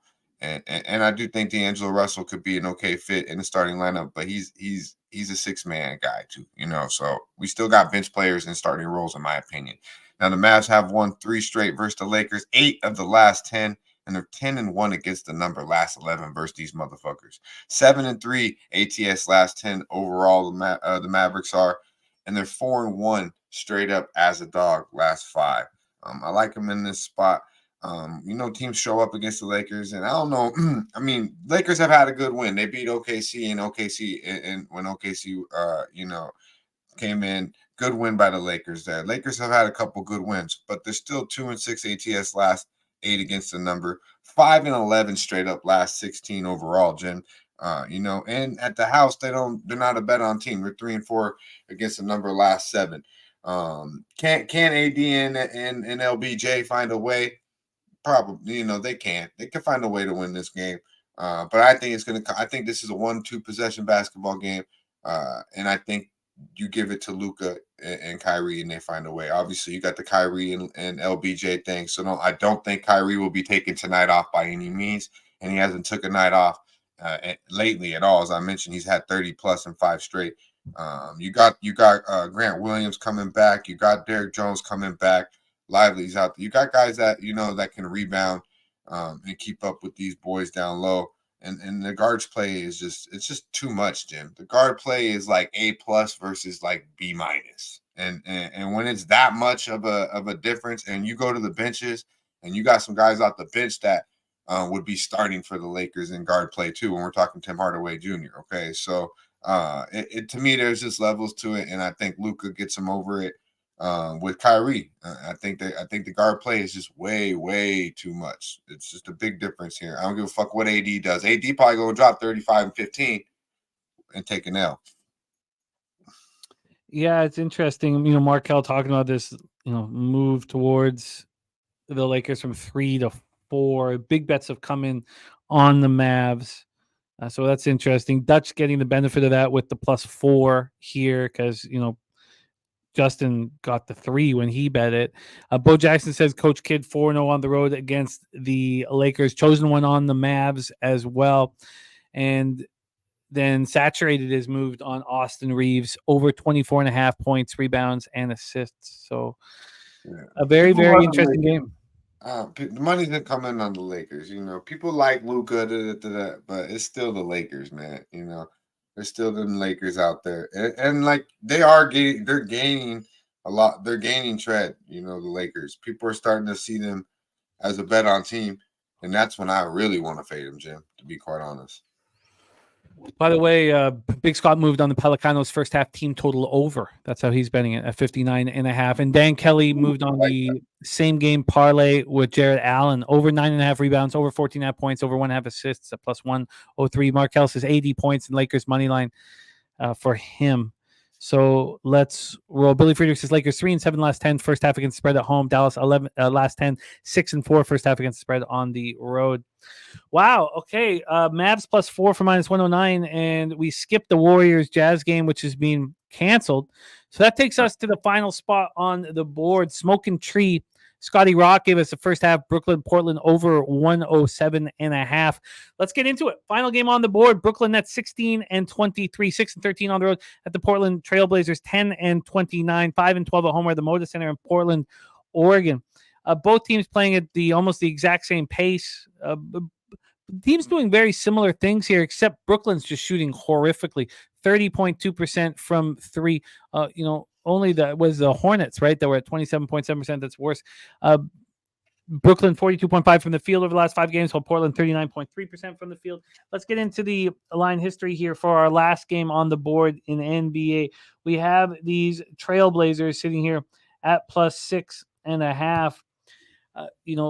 This team is extremely frustrating to have any cash on ever. They opened up at +6. They're now +6.5. So we have a half-point move towards the Brooklyn Nets. We get to the total here for this one. We're sitting here at 223.5. It's -112 to the under. This opened up at 223. This got up to 224.5 before it started dropping down to 222. So we have a 1-point move to the under, a half-point move to Brooklyn. Cash-wise here, we have 57% of the tickets and 76% of the cash on Brooklyn. The line's moved in their direction. 79% of the tickets and 80% of cash on the over, and it's done the opposite in that one. Portland dealing with so many injuries. A Sharp out, Simon's game time decision, Brogdon game time decision, Ayton game time decision.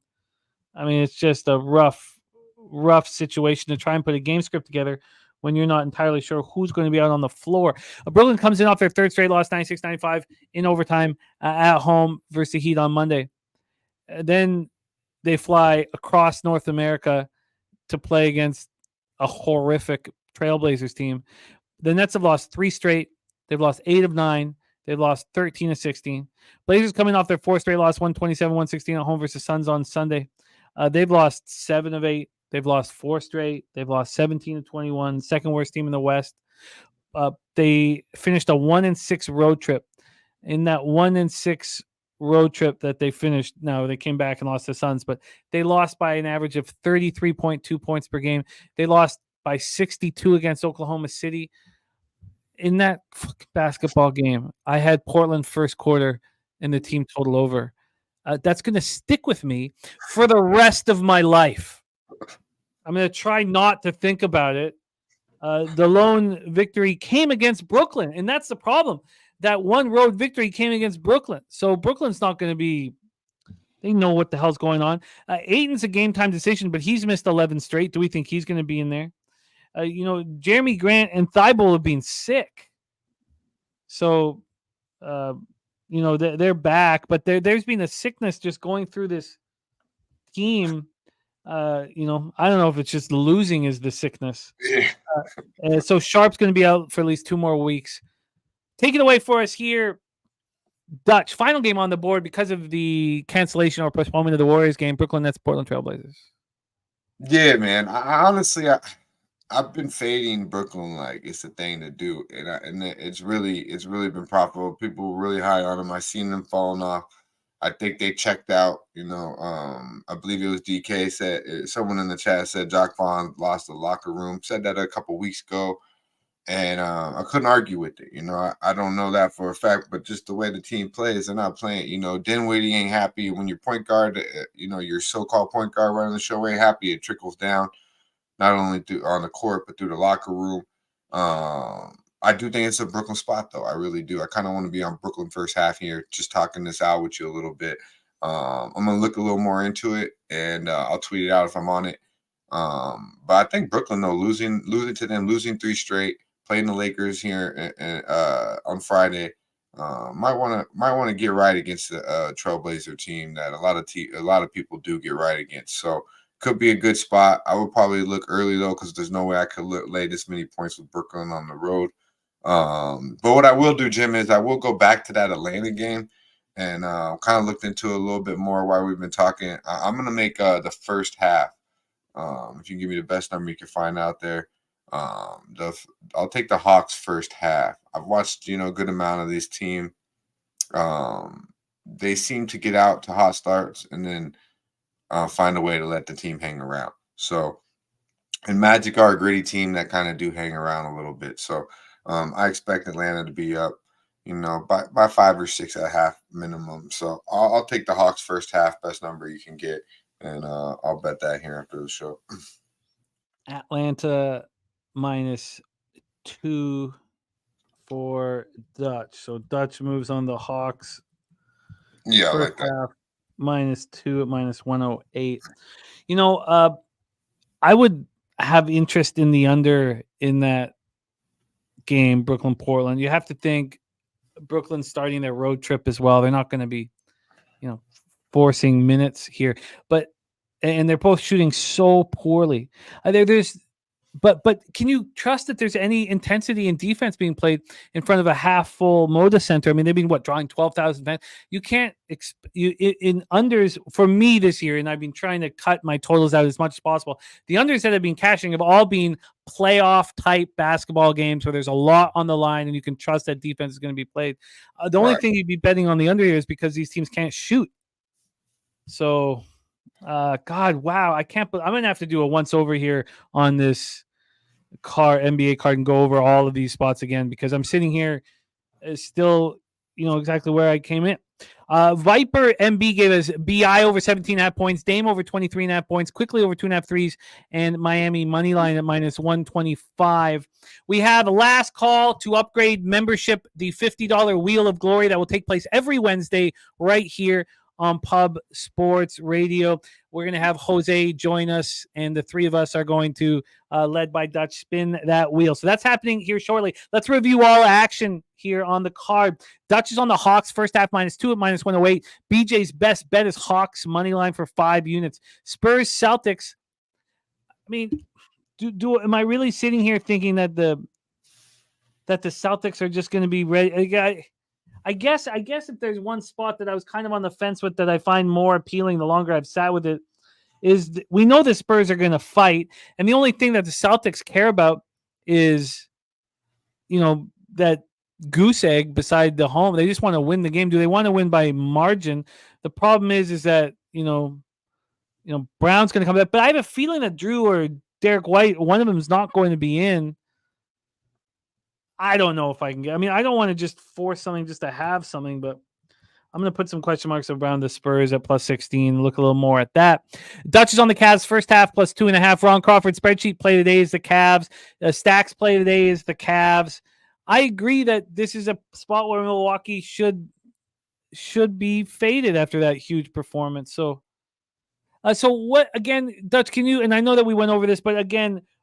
Just quickly, as tight as possible, why you like the Cavs first half rather than full game? Because I do believe Milwaukee's a better team.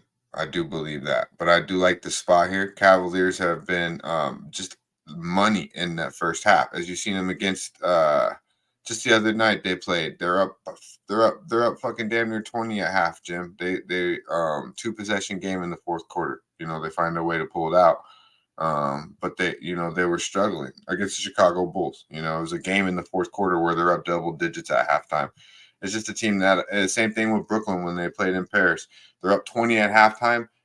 They win the game by, I believe, by 10, 11. It was that, Brooklyn was hanging around to cover that game, full game there for a moment there. They just let teams hang around. They don't, they don't step on the throat, but they got guys that start off hot, especially in the home crowd. And at the end of the day, I mean, you're going against Dame Time and Giannis, so I would expect the Milwaukee to kind of, not fold. But the overtime loss too. I think Milwaukee might come out a little fat happy or win against. That was the first time Dame Time's done it for Milwaukee. That's the first time they've seen that in Milwaukee like that. So they probably enjoyed themselves. Yeah, it's that look he gives, man. It's just. God, it's just so dumb. Just the calm, that little smirk, like he's just dropped a funny punchline and he knows that he shouldn't laugh at his own joke. Dutch is on the Knicks -6 at -106. It's the exact same look when he waved, when he gave us the most famous playoff buzzer beater ever in the wave, man. Knicks -6 at -106 for Dutch. Trill OG play today. Heat first quarter -0.5. He's also on the full game -1.5 for Heat Raptors. Then Hornets Pelicanos, we stayed off. Dutch is on the Mavs +4 at -109. I cannot take the Cavs here with 65% of the tickets and cash on them and a half-point move towards the Bucks at this point. I'm going to keep an eye on it, but at this point, I get the first half look, but I've been trying to cut those off of my action as well, unless I'm double dipping or triple dipping. I'm trying to keep everything as clean as possible with the NBA. I have a healthy fear of the NBA. And then with Utah being off the board now, I think the Knicks, even at 6, I got it at 5. I think the Knicks at 6, if you can get it, Jim. I think that's probably the best look on the board right now. I do believe Brunson will be back. Oh, yeah. Both the spots that you're on with the Knicks and the Mavericks, the market has told, the big bets have told us that Brunson and Luka are back. So I think you're ahead of what's going to happen in both those spots. Smoking Tree gave us the first half over in Brooklyn, Portland, over 107.5. And that is our NBA coverage for today. So let's bring on our producer of Betting with the Bag. Let's have the three of us here in a line. It is time. It is time for our first ever $50 Wednesday Wheel of Glory. Wheel of Glory. Every Wednesday, this will be up for gold members only. For gold members only. Jose, talk to us about who we have on this wheel, and then we'll let Dutch we need to figure out what the line will be for it to spin, but we'll come up with all of that. Maybe Dutch can come up with something now.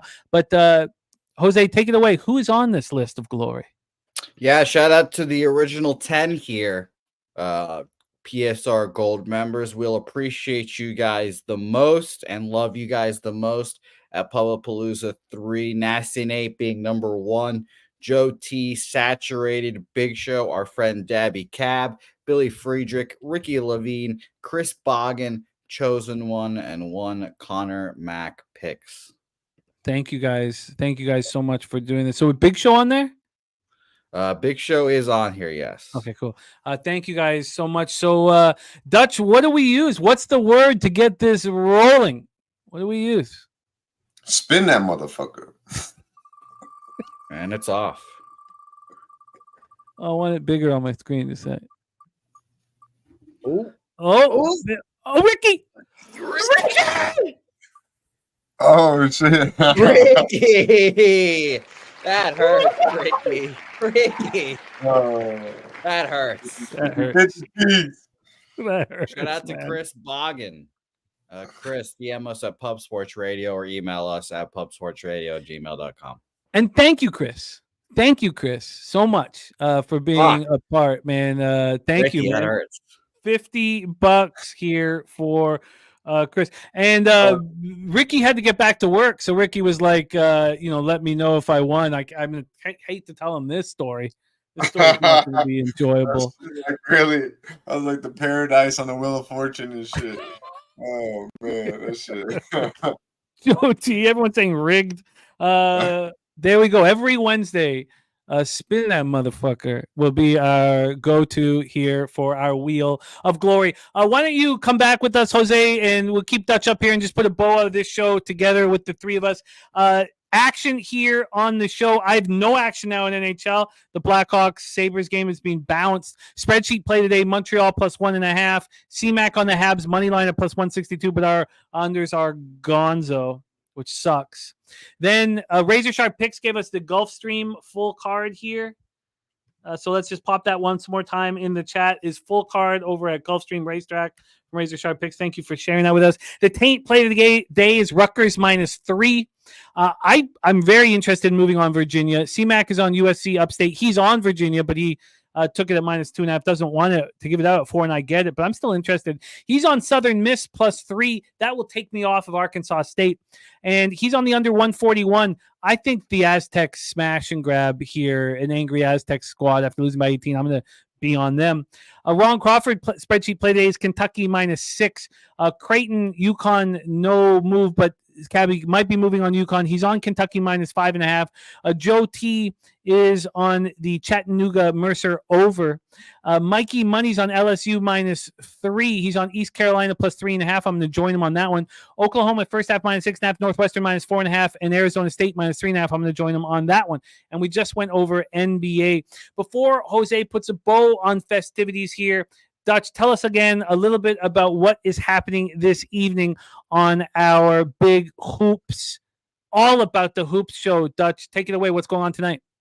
Yeah, man, all about the hoops. We just broke down every single game here on the card, as you know. So you know the roster. You know what it'll be. You know the games we'll be talking about.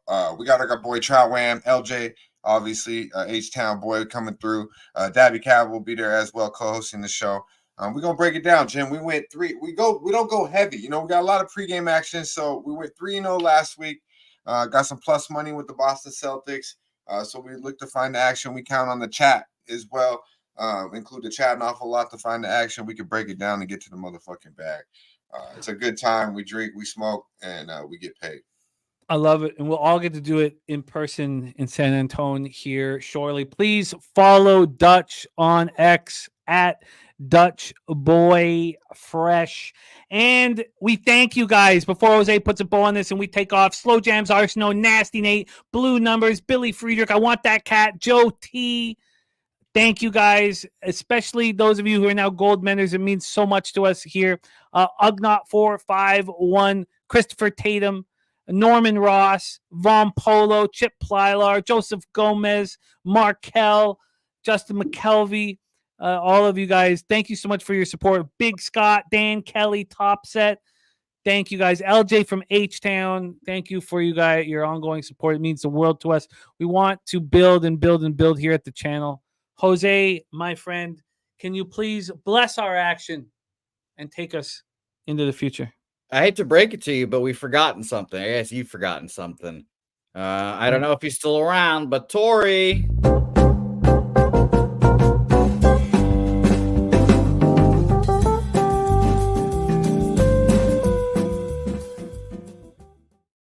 Call Tori Coker. So let's get one from Dutch as well.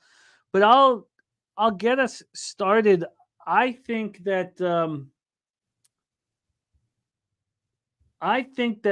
let me just go over this quickly. But I believe that San Diego State bouncing back off of that poor performance last night in a very, very important Mountain West basketball team or game against Nevada is my birthday pick, but it is pretty public. Arizona State's kind of public as well. Why don't we go over to East Carolina? Then East Carolina going up. God, I think San Diego State, though, takes care of business in the first half of the basketball game. So let me just look at the movement. Do you have one locked and loaded, Dutch, for a birthday pick for our guy, Tori Coker? Yeah, man, pretty much what I told you to do, Jim. It's the Knickerbockers, man. Buckets, Brunson, gonna show down. They, coming off a loss at the house. They've been chilling. They've been thinking about that. Lost 2 of the last 3. Look for the Knickerbockers to handle business. -6. It's good money, man. Happy birthday, Tori. Shout out to you, Tori. And while you're going, Jimmy, I'll give mine. I'll give you 2, Tori, because I'm so generous. LSU, ranked team or unranked team versus a ranked team. Take a money line. And I also like, as Jimmy mentioned earlier in the show, Arkansas State went from dog to favorite. I like both of those. We parlayed all the unranked teams that were ranked or favored against ranked teams. It cashed for us. So similar thought there with LSU. God, and there's been a half-point move towards Nevada on the first half. So, and then, okay, so here, give me one more second. I think I've got it here. I get why, CMAC got me off of the Arkansas State spot. But then, okay, I will say the birthday pick for me will move, and it will be, God, did they move it to 1? Let me just see what this full game is. Okay, here. Give this. I literally 10 seconds away from confirming what my best bet on the board would be, and it is the East Carolina Pirates at +3 at home against North Texas. East Carolina is my birthday pick to our guy, Tori Coker. Happy birthday, Tori. Thank you for reminding us, Jose. It's very, very important. So thank you for reminding us. Now, Jose, my friend, will you do us the pleasure of blessing our action? Thank you to Dutch Boy Fresh for rocking with us. You get him every Wednesday here for NBA breakdowns and the Wheel of Glory. Thank you to Conor Mac, Mikey Money, and Daby Cab. And, of course, to my producer, Jose Bouquet. Jose, take us into the future, my man. It's nice to see everyone in the chat as always, even Sky Dargan, who I made all this, and he didn't end up being the bubble boy, but I do like looking at it. He got his cash. He did get his cash. So that was my fault. I looked at the tiebreaker. The tiebreaker is just for first overall. So I'm happy DG got his cash. The mistake did cost me money because we overpaid Birdie, and I had to. So DG, you should feel great. That's Jimmy the Bag money right there. You got right there. I respect that, DG. Shout out to you, my man. Slow Jams, Ugnaught. He said he hasn't done shit. I thought it was okay. I was told that you had been paid. All right, well, you're getting paid is the point of it, but it's nice to see you, DG. Can you email pubsportsradio@gmail.com right now, and you'll get paid today. Yes, there you go. Email us or DM us on Twitter. Email is much more efficient. Thanks everyone for watching. I've paid it. I've paid the extra cash that the mistake cost me. Paid it. For sure. No, that money's coming from Jimmy's pocket, GG. So you should feel good about yourself, I guess. So everyone have a good day. It's a nice Wednesday. Don't go outside because it's cold as fuck. But enjoy the inside and watch the basketball game. Leche a los bookmakers.